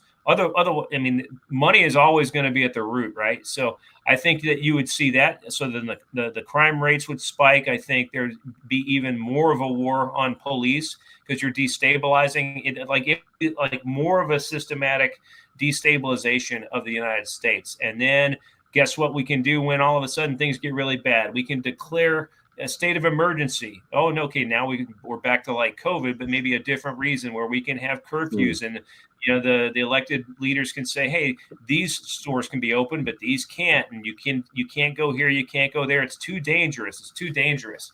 I think that's literally where we would be. There's we talked earlier about hey, grab a certain movie because maybe it's going to go away, but there's actually talk that hey, I don't know if you guys have heard this or not, but like, hey, it's probably a good idea to get your hand on a hard Bible if you're a Christian, because if they start to morph that and change it online, drastically changes the meanings for a lot of religions.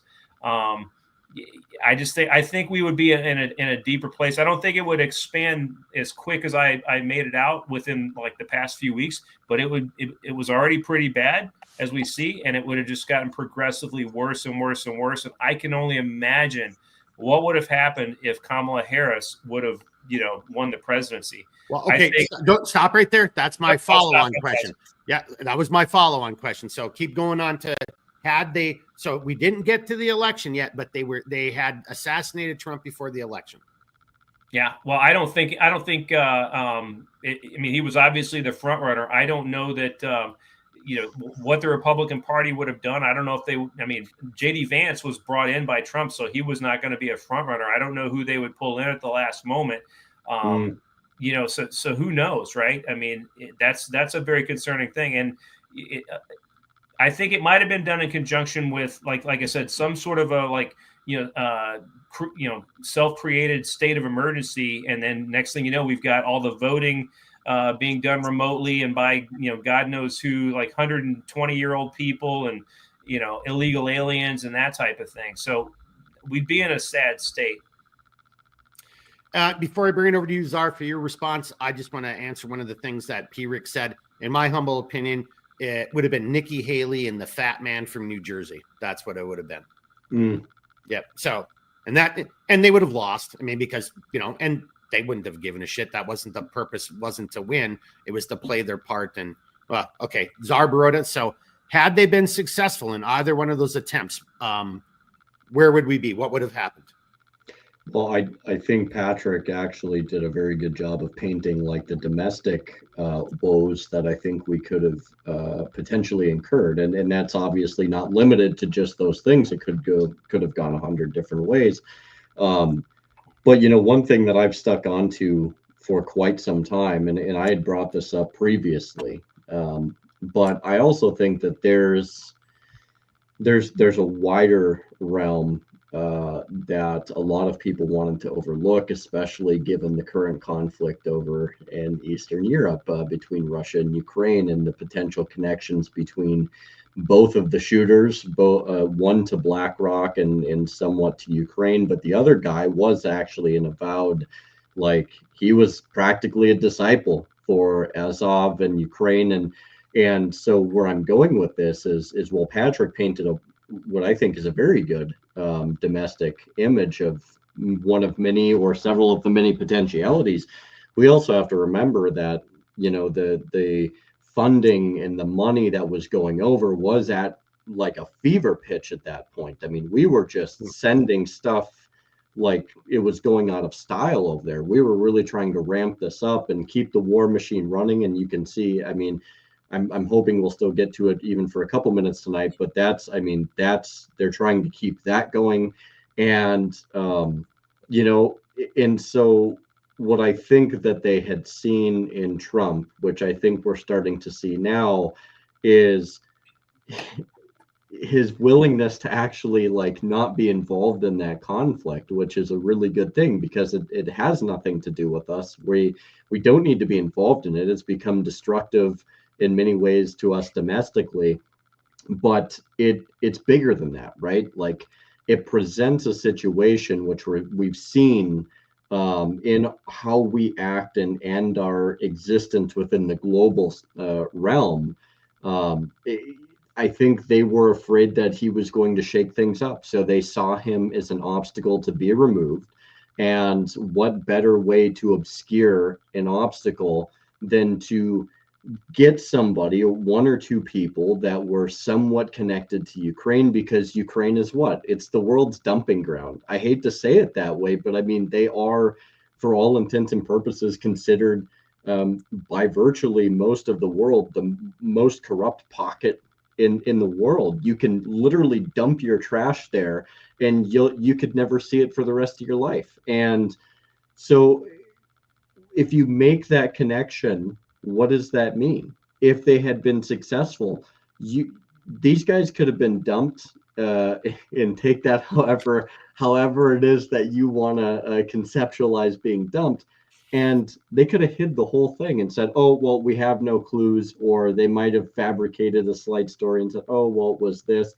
And the truth could have been lost in Ukraine. It could have been lost over amongst many other countries. And so to me, I think you not only would have seen a drastic shift in the world's behavior in a different way, but I think honestly, I would be shocked if the war hadn't escalated to a point to where we were realistically annihilated. I mean, with how intense everything was getting, and then you had the connections, you have so many. I mean, it's very black pilled of me to say it that way, but I mean, we have been, and I would argue we're actually now back closer to the precipice again, judging of the conduct of Europe. But we're standing on death's door, not just us, but the whole world. And Trump was at least was perceived as a symbol of some stability, and that ruined a lot of plans and is ruining a lot of plans for people today. So removing that, I think would have been drastic on a very global scale. So I hope that somehow complements what Patrick was saying in conjunction with his domestic purview. I think globally it would have been an absolute disaster. Yeah. So let me just do a follow-up. Maskarovka. Yeah, let me just do a quick follow-up to that then. So was that the plan? Or was this just total like oh, how about this? Like, and you guys in the chat, make your comments here too. What do you really believe these were lone wolves and this was just, we've got demented individuals out there doing individual acts. Do you really think that's what it was when your target is the, the past and potential future president of the United States, especially for all the reasons that Redbeard just kind of laid out? Like, you guys in the chat, tell us what you think. And, P-Rick, I want to kind of bring it back over to you, and I'm going to kind of let both of you guys respond to that. Was that the plan in your guys' thought, or was that just, or was it really just shit happens? Well, I think when you set the conditions with corrupt politicians that don't really care about the country, and I'm going back to that Lindy Lee statement where she said that the Democratic Party has become a cult that's more concerned about the party staying in power than it is actually, being advocates for their constituencies and the American people. That says a lot right there. So now that's on the inside. Now, when you've got people like, Hunter Biden getting involved with, the Ukraine Energy Company and all these other things, look, when you do that and you play that game, people know about it. And I put a little thing in our chat. I'll just share with all the listeners. A couple of concepts that come from our KGB adversaries back in the day, or now FSB, but compromat, which basically means to put somebody in a compromising position so that they have to, prove their innocence where they can't, and maybe they become a bargaining tool between, governments, just like the gentleman that was recently returned to the United States from Russia. We think that you're a spy, but I'm not doing anything. I'm working for a church. No, you're a spy. Boom, we've got you. Now you're a tool, right? You're a pawn in the game. And then there's the concept of Maskarovka, or what the CIA or the DOD would call, cover for action, cover for status, but basically deniable operations where somebody's conducting something on behalf of a nation state, but there's deniability if something goes wrong. So, in both of those cases, the one guy's locked up, the other guy got his head canoed, the kid. So who knows what, if they're ever going to find out, what drove him, what prepared him to do that. Right. So that's horrifying to know that, we had a government, and still there are elements within our government that's their way of thinking, that their power is more important than us as people. And that's, I think, one of the reasons we have to keep our American spirit alive is not counting on politicians for that stuff. Keep our eyes on the threats internally and externally, and being prepared for, if something goes wrong, if they try to instill martial law for some false emergency state or whatever, right? So that's it's something else. I'm just glad I thank God we didn't go that way. Yeah. And as you just did that, and you just moved your head, you weren't planning this, but you just moved your head as you said, thank God. And that is exactly what prevented us from being in. Look, I'm just going to say this. I think it was all intentional. I definitely knock on wood that we are going to return to a more constitutional republic and more freedom of information and less compartmentalization and the bullshit that goes with that. And we get to the truth. All the way back to JFK, as dirty and as guilty as it'll make us feel, then we as a country go into mourning for 30, 60, 90 days, or if it's really egregious, go into mourning for a year. I'll wear a black armband for a year to get back to being that beacon on the shining hill. And so on that note, I want to kind of come back to you guys. well, okay, so I think my assumption based on your guys' comments are that neither of you think these individuals acted alone. So the next question is, okay, well then what should happen and what should we expect to see next? I'll turn it over whoever wants to go. We're at 1:45 though, boys. And I want to ask one more question along these lines. So I'm not saying keep it short, but just, we're going to try to get these more to 2 hours. So where would we have been? What should we do about this? What should we expect? What should we demand? Well, and how do we go about? I'll just briefly say this, and I had brought this up earlier, but this whole thing of, there really is just this like arrogance, or I'm not even sure if that's the appropriate term, but this better than thou disposition of like, oh, if the American people learn about this, how could they ever handle the truth? And I'll still come back and say, that's not for them to decide, and a lot of people say, well, it would destroy the country. That very well may be, but you also have to understand that our founders had anticipated we would have had several revolutions at this point based off of some of the actions and things that have taken place, and we haven't had that at all. I mean, the closest thing that we've had, even remotely close to that, was the Civil War, and even as time has gone on, there's been many questions about the Civil War and how that came about and the truth behind that even. So and then add World War II to that, Red. Right. Just got to throw that in there. There's so many glaring questions as to the intent and the actions and all of these different things. And they use this masking question of like, oh, well, we don't think you can handle the truth. It's like, yeah, okay. But like, we are also as Americans in a very unique way, predispositioned by the intent of our founders through our documents to look, if we destroy ourselves, then we have the opportunity to rebuild ourselves. Like that was always the intent. So it was they never even conceived of this idea that we couldn't handle the truth, or we couldn't, that we couldn't even remotely have the wherewithal to try and understand something or whatever. It was, no, like, you're all a bunch of adults here, and you may not like what you see, and that might be absolutely damaging, irreversible, but we trust you enough that you have the knowledge to go forth, even if everything falls apart, to rebuild it better than it was. And you are resilient enough to take this on the chin and then make it better. And so I guess what I'm trying to say is, like, if that doesn't tell you what little these bureaucrats and these politicians think of you, and that doesn't irritate you enough, then I don't know what will. That is really the only outcome. And we still have this arrogance by these people. This is what you're dealing with.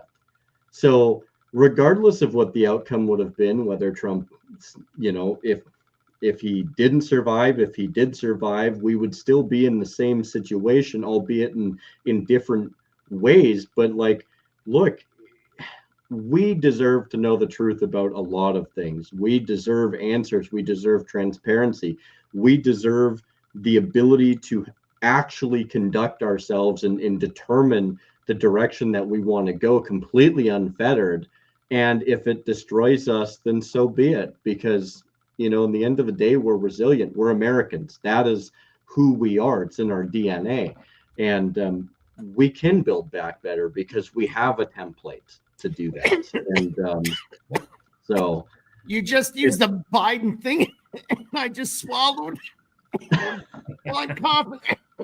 Dude, you just said build back better. That was Biden's thing, man. I don't know if you just did that intentionally, but that just made me laugh. Well, I mean, in the end of the day, I apologize, everybody. I was listening and I was swallowing as you said it, and I started laughing. And but it is crazy, because if there's one thing that one form of messaging, I didn't disagree with him on, it's like that, except I just disagreed with him in the way that he wanted to do it. Who doesn't want to be better, right? Yeah. So that's just it.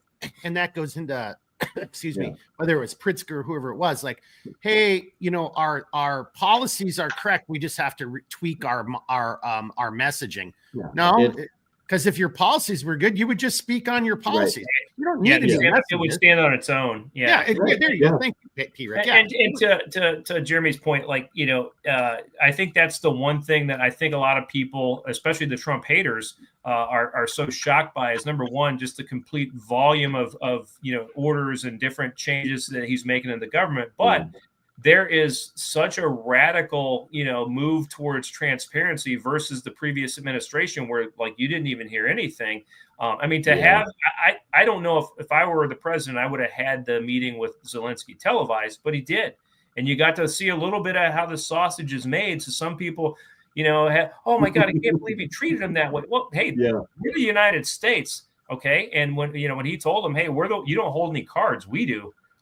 That's putting somebody in their place that needs to be put in their place. I'm going to end on this because I got to get ready to go. But on Ukraine, if you're President Zelensky, or you're the president of any country, and your citizens have been dying in droves for the past like 3 years, why aren't you looking to bring this thing to a close? Why are you still asking for munitions to keep this thing going? At some point, don't you care about your countrymen? I mean, that is horrifying right there. That says a lot about who he is right there. So to have this, discussion of like, hey, you know what? We're not going to give you that stuff, but here's the deal. And this is literally an art of the deal. If you give us the mineral rights, guess what? We're going to have U.S. companies there. We're going to have to probably have some kind of U.S. military presence there. And guess what? If you get attacked now, hey, we can defend our own people. It's a win-win without joining NATO, which in my opinion is a tremendous waste of U.S. taxpayer money. Yeah. We've been the big driver in it, which has allowed all these European countries to not have to put anywhere near the percentage of their GDP towards military that we do. So, and they've gotten used to it, and they're arrogant about it. And they have the gall to treat some American service members poorly overseas. Things are out of whack, folks. So we're trying to set this ship straight. And if you're not behind that, then I don't know what to say for you. Maybe you just don't like America. Yeah. Well, if you love freedom, we love you. I mean, so I think I probably should have started this segment a little bit earlier because now I want you to expound upon that, and because that's where I'm going with these questions is to get like, hang on a second. Is there anything that P. Rick just said what do you disagree with? What did he say that was wrong? Like, you want to see more mindless slaughter? You want to have more of your national wealth just squandered away? Like, this is what you want to do? Then stand up and make that argument. Like, I want to hear it. Let the American people hear it. Let's have more transparency. Let's have more freedom on these type of issues. I think honestly, and this wasn't one of my questions, but this is why I think certain segments of world society are afraid of AI. Because if there was a true AI that could just go through the histories and just push out facts, there's so many narratives that would be destroyed. There's so many truths that would come out. Well, I mean, it would just anyway. Okay, I don't want to go down the AI rabbit hole. P. Rick, you got a bounce. Do you want to add a little bit more to that, and then Redbeard Zarbaroda, your excellency, whatever you go by. I think we hold off on some of the other ones, but I want to ask you your opinion on or P. Rick, if you got the chance. My next question is based on what we just said or where the conversation went. Is so why are we still in NATO? Like, because to me, my dots on the wall and how they're all connecting screams, get the hell out of NATO right now. That's what I'm seeing. You guys, P. Rick, can you have time to address it? And then if you have to bounce, then I'll turn it over to the czar. Yeah, I mean, real quickly, and it basically comes down to money, manpower, and other resources. If we're squandering that stuff for these countries, and it's literally like spoiling a child. And I'm sorry if anybody's Belgian, Dutch or German or whatever, right? But that's the truth of the matter.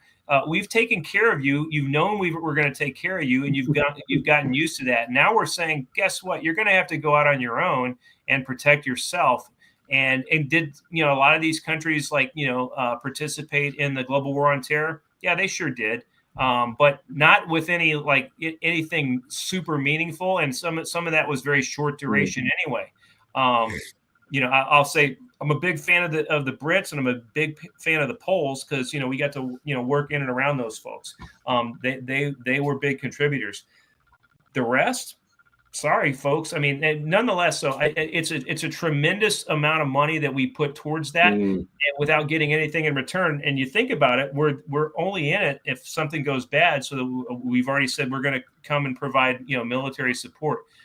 Hey, show us if you're France, Germany, Belgium, Netherlands, all these folks, Italy. Hey, show us what you're going to put towards it. I think Turkey's a member of NATO too, if I'm not mistaken. That is correct. And Turkey's almost kind of, hey, that's a little shaky in and of itself. Well, why are we putting money towards a group of people that they're turning more and more kind of against us, right? So, and look, and no offense to anybody else out there, as P. Rick said, but if you're from these countries that now suddenly are making your elected officials are making statements that put America in the same category as a historic military and political rival, the Soviet Union, and you think you now need people are it's crazy and it's stupid and it's childish. Hey, Canada or Trudeau, hey everybody, we'll use our nuclear deterrence or Britain, like. Are you guys really saying this? Is this really the road? Is this really the course of action we're going to take? Is this what we're going to go down? And it's because what you said, P. Rick. It's like petulant children who've been caught with their hand in the cookie jar and just don't like the fact that, no, your hand's in the cookie jar and you've already eaten enough cookies and it's time to shut up and go to bed. I mean, I hate to say it that way. There's that way, and to just I'll finish up with this, but it kind of it goes in this same line.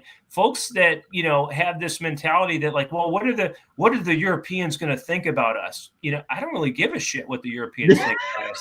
To be quite honest, the people that say that go on vacations in Europe, or they may have family members from Europe, and so on and so forth.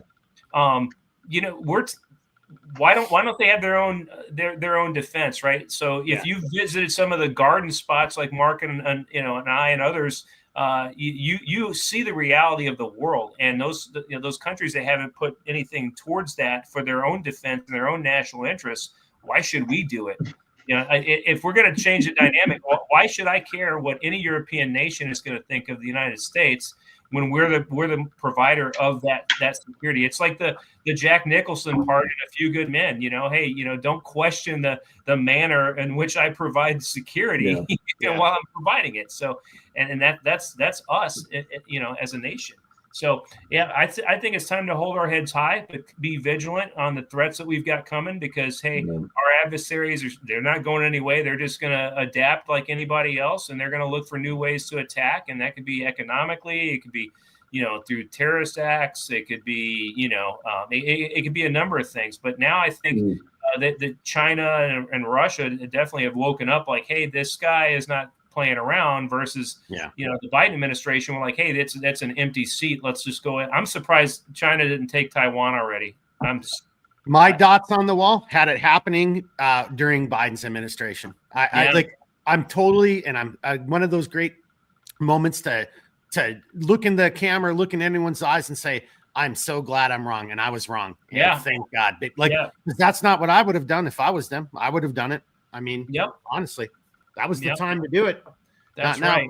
Hey, but back to something you just said, and I know you got to bounce, and we'll come to the czar. And there's a comment that just popped up I want to read as well. But but look at call it posturing, whatever you want to call it.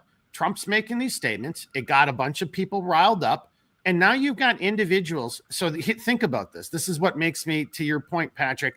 You haven't been paying your fair share. But now there's all these people in, European countries talking about we need to pitch in and make our own defense force. And I pledge 800 billion euros. I'm like, that's what you should have been doing the whole time, right? Yeah, that no was shit. The point. That was the point. Thanks for making my point. Yes, you should be doing more of this. God. And then to Jeremy's point, because we as Americans, I don't want entangling alliances. If you guys want to do that, then good luck. You don't want to resolve the war. You want to continue with the slaughter. You want to put boots on the ground. then, like right there, I'd be like, yeah, I'm done. We'll see you guys. Yeah. Numbers in the phone book. If any of you survive what you're about to bring about, yeah, we'll still talk to you guys afterwards. But, as of right now, yeah, I'm done. Anybody want to do some business?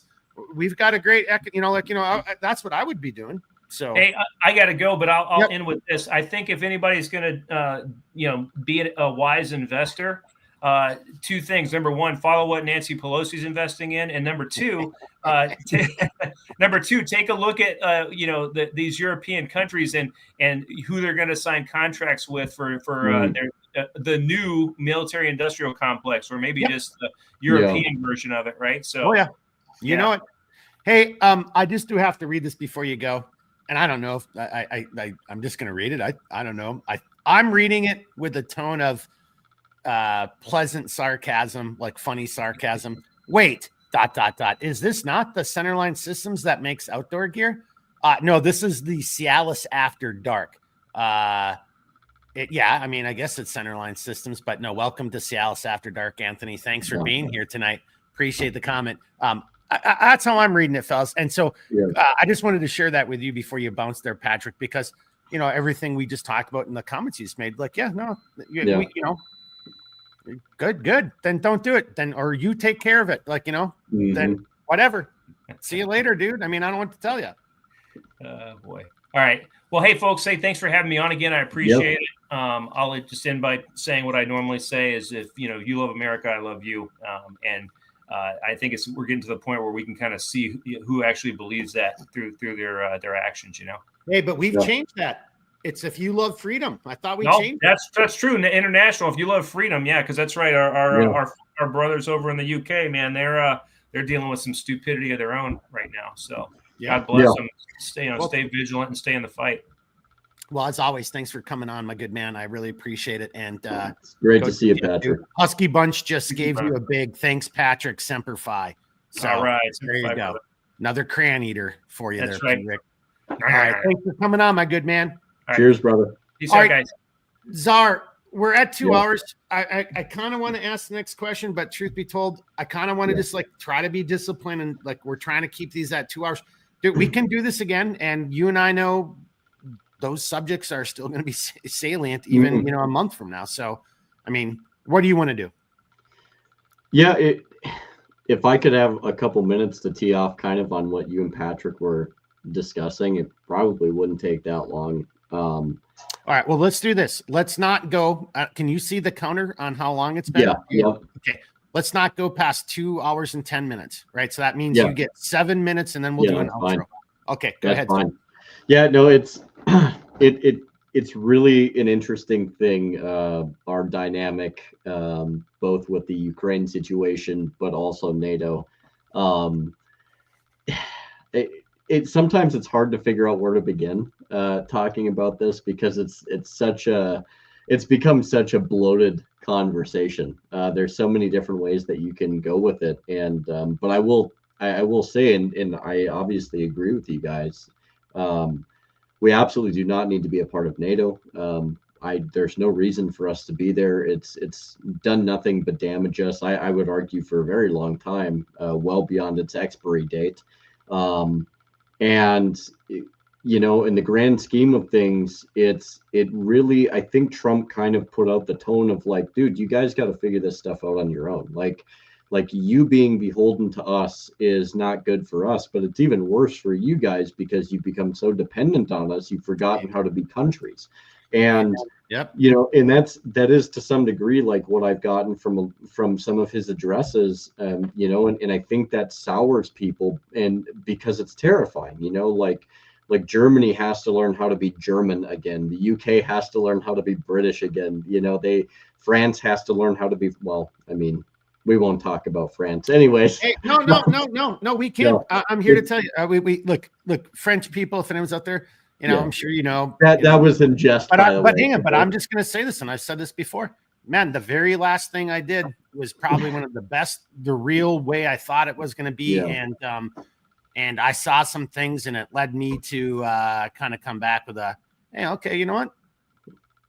This guy's got their shit together. That's okay. That was pretty good, So not going to say what that was, but it was kind of like it gave me a different experience, a different opportunity to see it from a different angle, and that was kind of interesting. So, it just I'll say this, like there was just something in the EU that came out to where Hungary wanted they voted no on sending more money over to fund Ukraine, and they got the EU was like, oh no, well, you're just not going to have a vote for a while. And it's like, so my big thing with the EU, with NATO, is like, look, like you can argue all you want that your country's not giving up its sovereignty, but it really is. When a panel of individuals has the ability to tell your country that you don't have a voice in the world for a while because you didn't do the thing they wanted you to do, that's not sovereignty, that's enslavement. It's a total usurpation of a country's liberty, and that is abhorrent in my opinion. It just doesn't even make any sense. And there's a lot, and we'll talk about more about that, down the road, but I do want to end on this. I do think it's amazing how, the big thing that people are freaking out about is you have people that are just irritated and livid by the fact that, like, he's talking to the Russians. Okay. No, this is what everybody should be doing.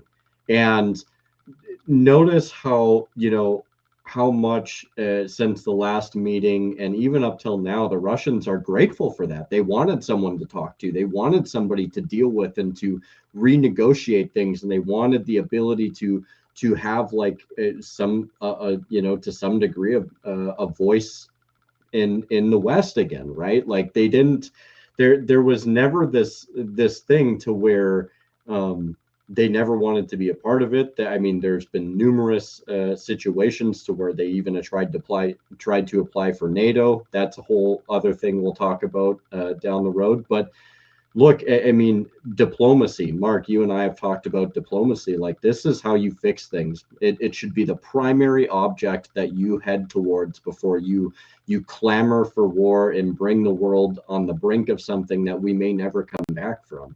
And Russia has offered to make or at least negotiate bringing back American companies and having free trade open again. And they actually provided, from my understanding, a pretty lucrative counteroffer to allow the United States to have access to their mineral resources. So I mean, there's a lot of things that I think we really need to watch here and see, like, okay, who is actually the better deal with, aside, like, notwithstanding anything else that they're doing. It doesn't mean that we shut ourselves away from trading partners. I mean, we can still have the dialogue and the ability to trade with people and not entangling ourselves into a situation that's none of our problem. Diplomacy and dialogue is so important. So, that's one thing that I will definitely kind of set my hat on. I think things are going to be positive. I hope things are going to be positive in the future, and I hope all the death in the dying ends, and that we can have some semblance of peace back in Europe. But my only trepidation is there are people in Europe that don't want that. And unfortunately, with the clamoring for war by Macron and Starmer and some of these other fools, I don't know what your perception is on this, and I'll end it on this, Mark, but I don't truthfully believe that they are ready to count the cost that they would incur if they send people over there to start fighting in Ukraine. I don't think they're ready for that number. Well, I think we'll save this for a future conversation, because I don't think the individuals, it's individuals playing at war. Quote a line from a movie. What, you read this in a book once? Yeah. It's not. It's not serious. It's not realistic, and and kind of going all the way back full circle. At the end of the day, it's really just more the outburst of a petulant child. Yeah. And I'm not saying that people. And just for anyone watching, again, we're not like, dude, I've spent so much of my life in Europe, like, and I'm not saying that makes me this or that, but like, I've been in a lot of those other cultures. We're not condemning this or that. It's the same thing with our politicians. We're actually talking about the politicians. and that are walking people into potential oblivion, right? And Yeah, if nothing else, 100%. like what Jeremy just said, you seriously don't want to even talk to so what's your solution then? What's your plan? Your plan then, if you're not willing to negotiate and try to figure out a way to bring a meaningful and a sensible peace, and address the wrongs and hear both sides of the party and stop the mindless slaughter, as Jeremy just said, then what's your solution? Your solution then by default, mathematics, ergo, is that you are willing to fight until Russia is dead and Russia is no more. Okay, how is that going to be accomplished? What is that going to look like?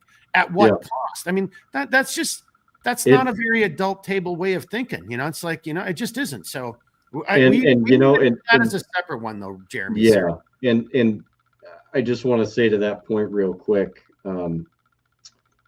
when you have Zelensky that was in the Oval Office that has flip-flopped more times in the past week on his positions, look, the guy's not going to, I don't think he'll negotiate for peace. And there's a reason for that. And a lot of it has to do with the extreme elements within Ukraine that we just it's not just Ukraine, and it's within Western powers.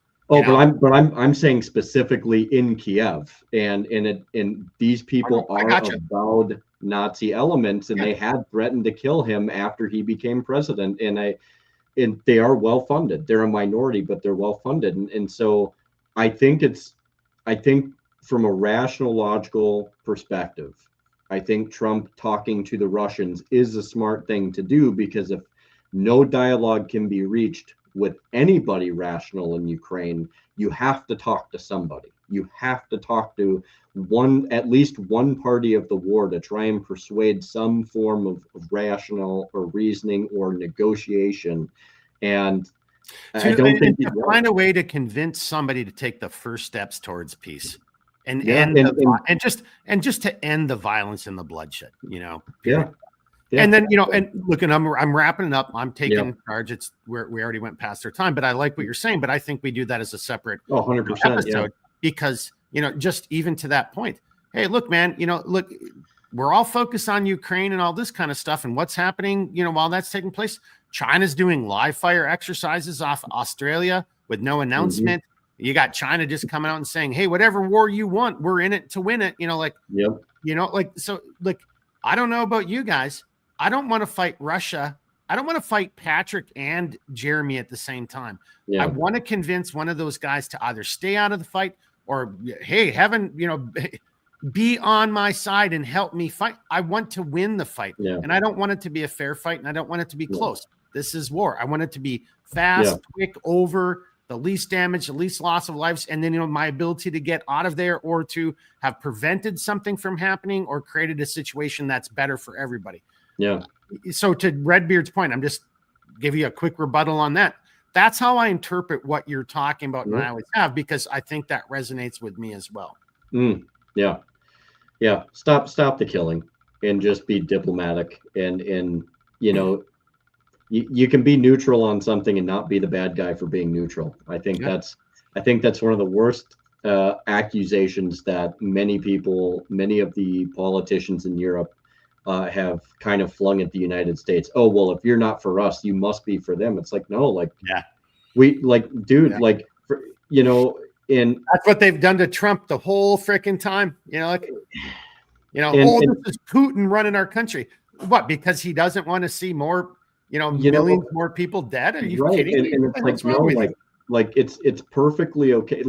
And it's wild too, because they do fling this idea of okay, I got to stop it. Yeah, you're being neutral. If Blackbeard is watching, this is a Minnesota goodbye without a doubt. We were so going down the Minnesota goodbye route. Let's just stop it right there. We're 3 minutes over where we said.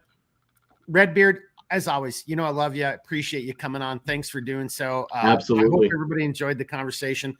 We're going to be on. I'll just tell you this. Tonight was going to be a conversation about Veterans Affairs. I'm going to hold off on that that's either going to be on the 13th of March or the 27th of March. I just want to and my guest thought the same thing, and I kind of want to get another guest on And I just don't even go down the rabbit hole. I'm probably calling the White House line again tomorrow.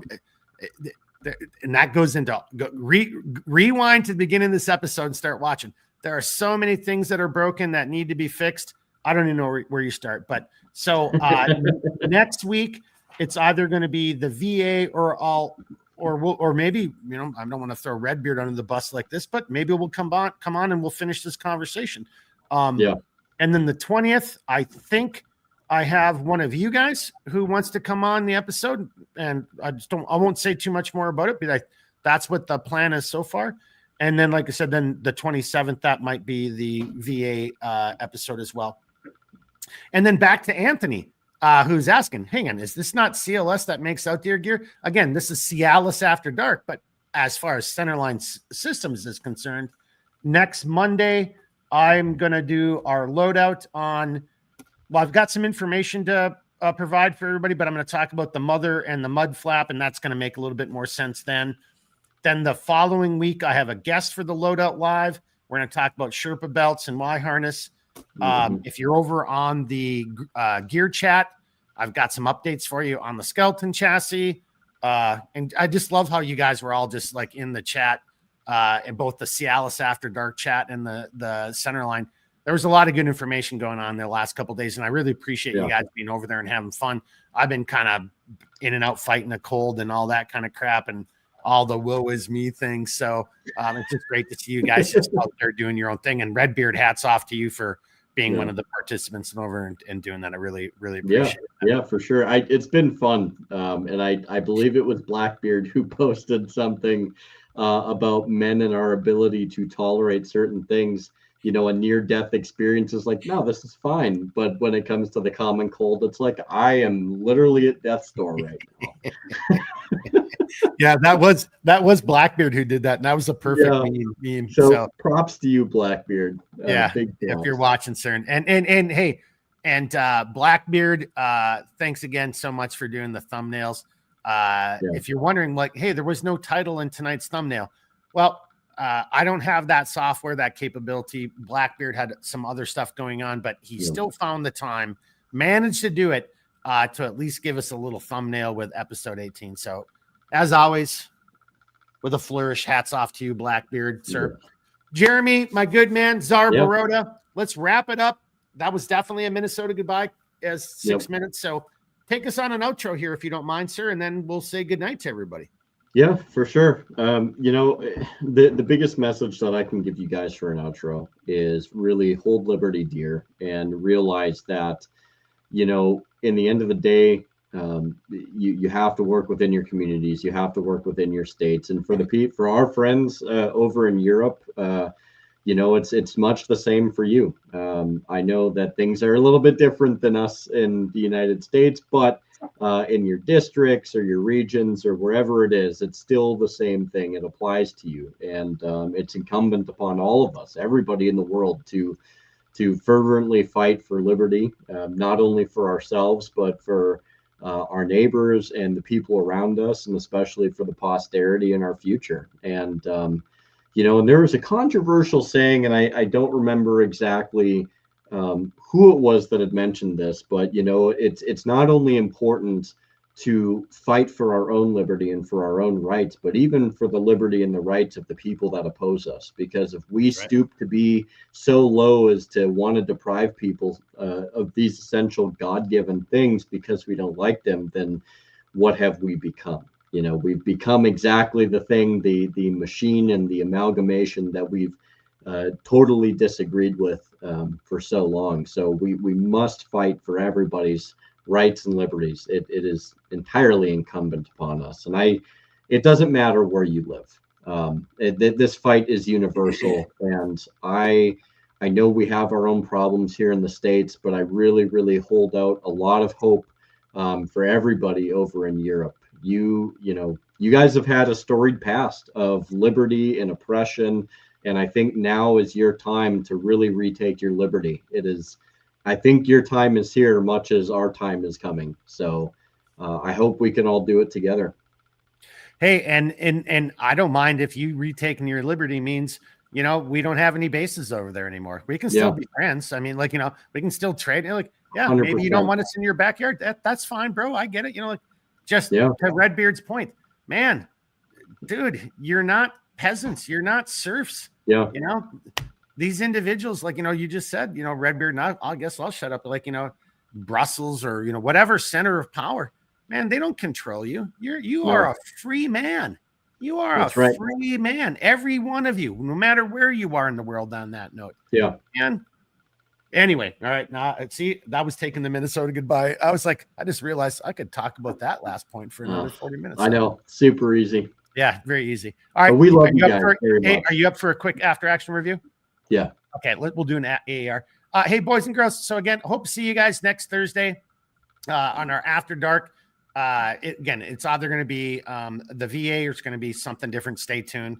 I know I've got to get way better at posting stuff, and that's another conversation right there, just how much social media sucks. So as Learn Me Something likes to say, hey, please, seriously, you know, even if you're watching it live, once the video's done, or just go leave a comment, give it a like, you know, do something. The algorithm and the censorship, these issues that we're talking about are real. And that goes into the what if questions, why I wanted to ask the boys.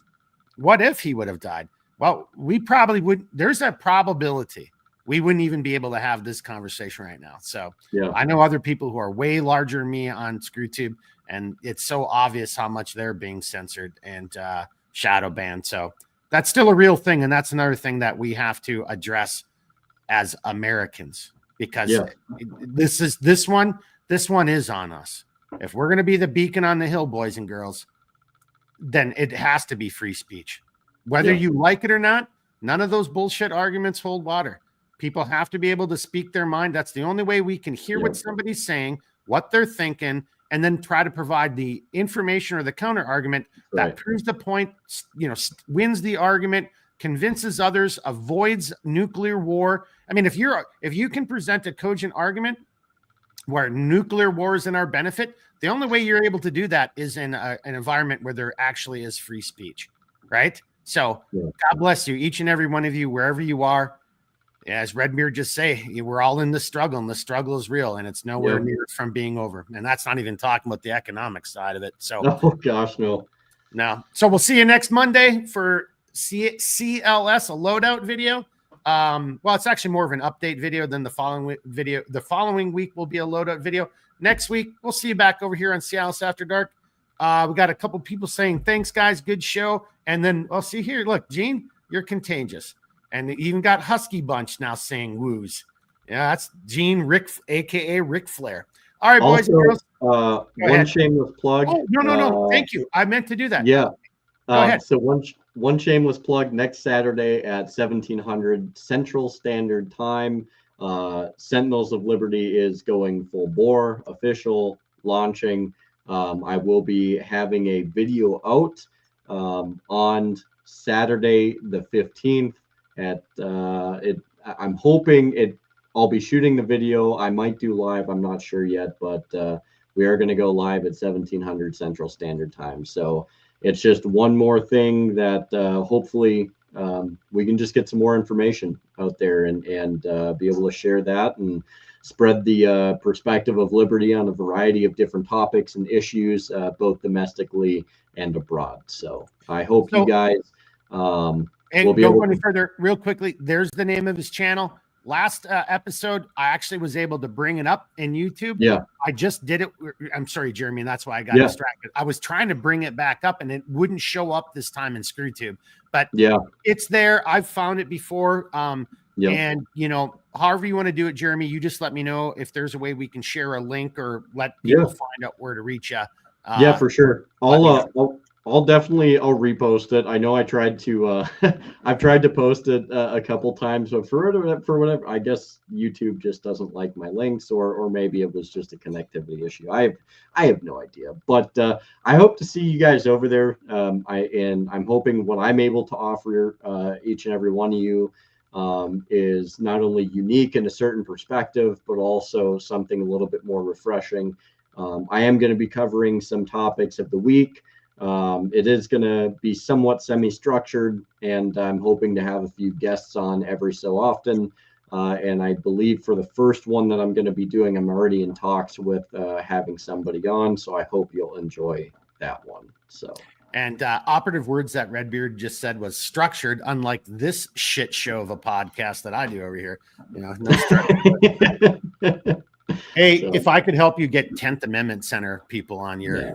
podcast, that would be awesome. So, all right. Anyway, enough of that. See, the Minnesota goodbye continues. It's real. F Right. you, Blackbeard. You actually made this now something that's in the back of our minds, and we Yeah. can't. Well, So, it is what it is. yeah, it is. We love you, Blackbeard. Right. Hey, I hope you get better, sir. All right. Hey, thanks again for being over here. Really, really Yeah. appreciate it. Thanks for the comments over there. Hey, in the future, and I'm not scolding anybody, you do you. And I didn't do a great job of it, so I take a lot of that. But I want this to be a segment where you guys and gals Yes. can ask questions. And and I acknowledge I've got to get off my ass and advertise and post this stuff and do a way better job. But for you guys who are watching it now or who watches this episode on demand, this is something I want to start trying Yeah. as like, once a month or something like that, where it's just a conversation. We bring on guests and you can ask them whatever you want. And I know that'll be more exciting if it's a guest that you like and and it isn't going to, but it's never going to be that way. That's just life. It's not going to be perfect for everybody. So, but thanks for coming here tonight. Thanks to our guests for being here. And as always, we just appreciate and love each and every one of you. That's all I kind of got. I guess we'll see you Monday over on Centerline Systems. This is Cialis After Dark, where just like the drug, you don't know if it's going to last 2 or 4 hours. But thanks for coming over here. Gene, get them all ready. Hey, and I use the same outro. Maybe I'll come up with an outro, but it seems fitting. It's like, we really appreciate it. This is the place where we're just trying to, we're trying to come bring on like-minded individuals. You don't even have to be a like-minded individual. Mm-hmm. And like-minded in the sense that you're an adult and you can have a rational adult conversation and you can back up what you're saying with, cogent facts and, not, bullshit and being adult about it. That's what we're just trying to do over here. So thanks for coming on, hanging out with us knuckleheads here tonight. We'll see you on Monday for Centerline Systems, and we'll see you next Thursday on the next Cialis After Dark. All right, Gene, get them ready. We're going to take it out. And if somebody actually comes up with a good outro, I'll make you a free piece of gear with a good outro, because my brain is dead on the good outros. I've been thinking about it for Cialis. I do like the, just like the drug, it doesn't know if it's going to last 2 hours or 36 or whatever, but I really don't have a good outro though, Redbeard. Yeah, I just say goodbye, I guess. Yeah. All right, there it Bye. is. Thanks for being here tonight. All right, everybody, have a good night. Have a great weekend. Have a good time. On that note, we're saying goodbye. All right, everybody. All right, Gene, get them out there. Woo!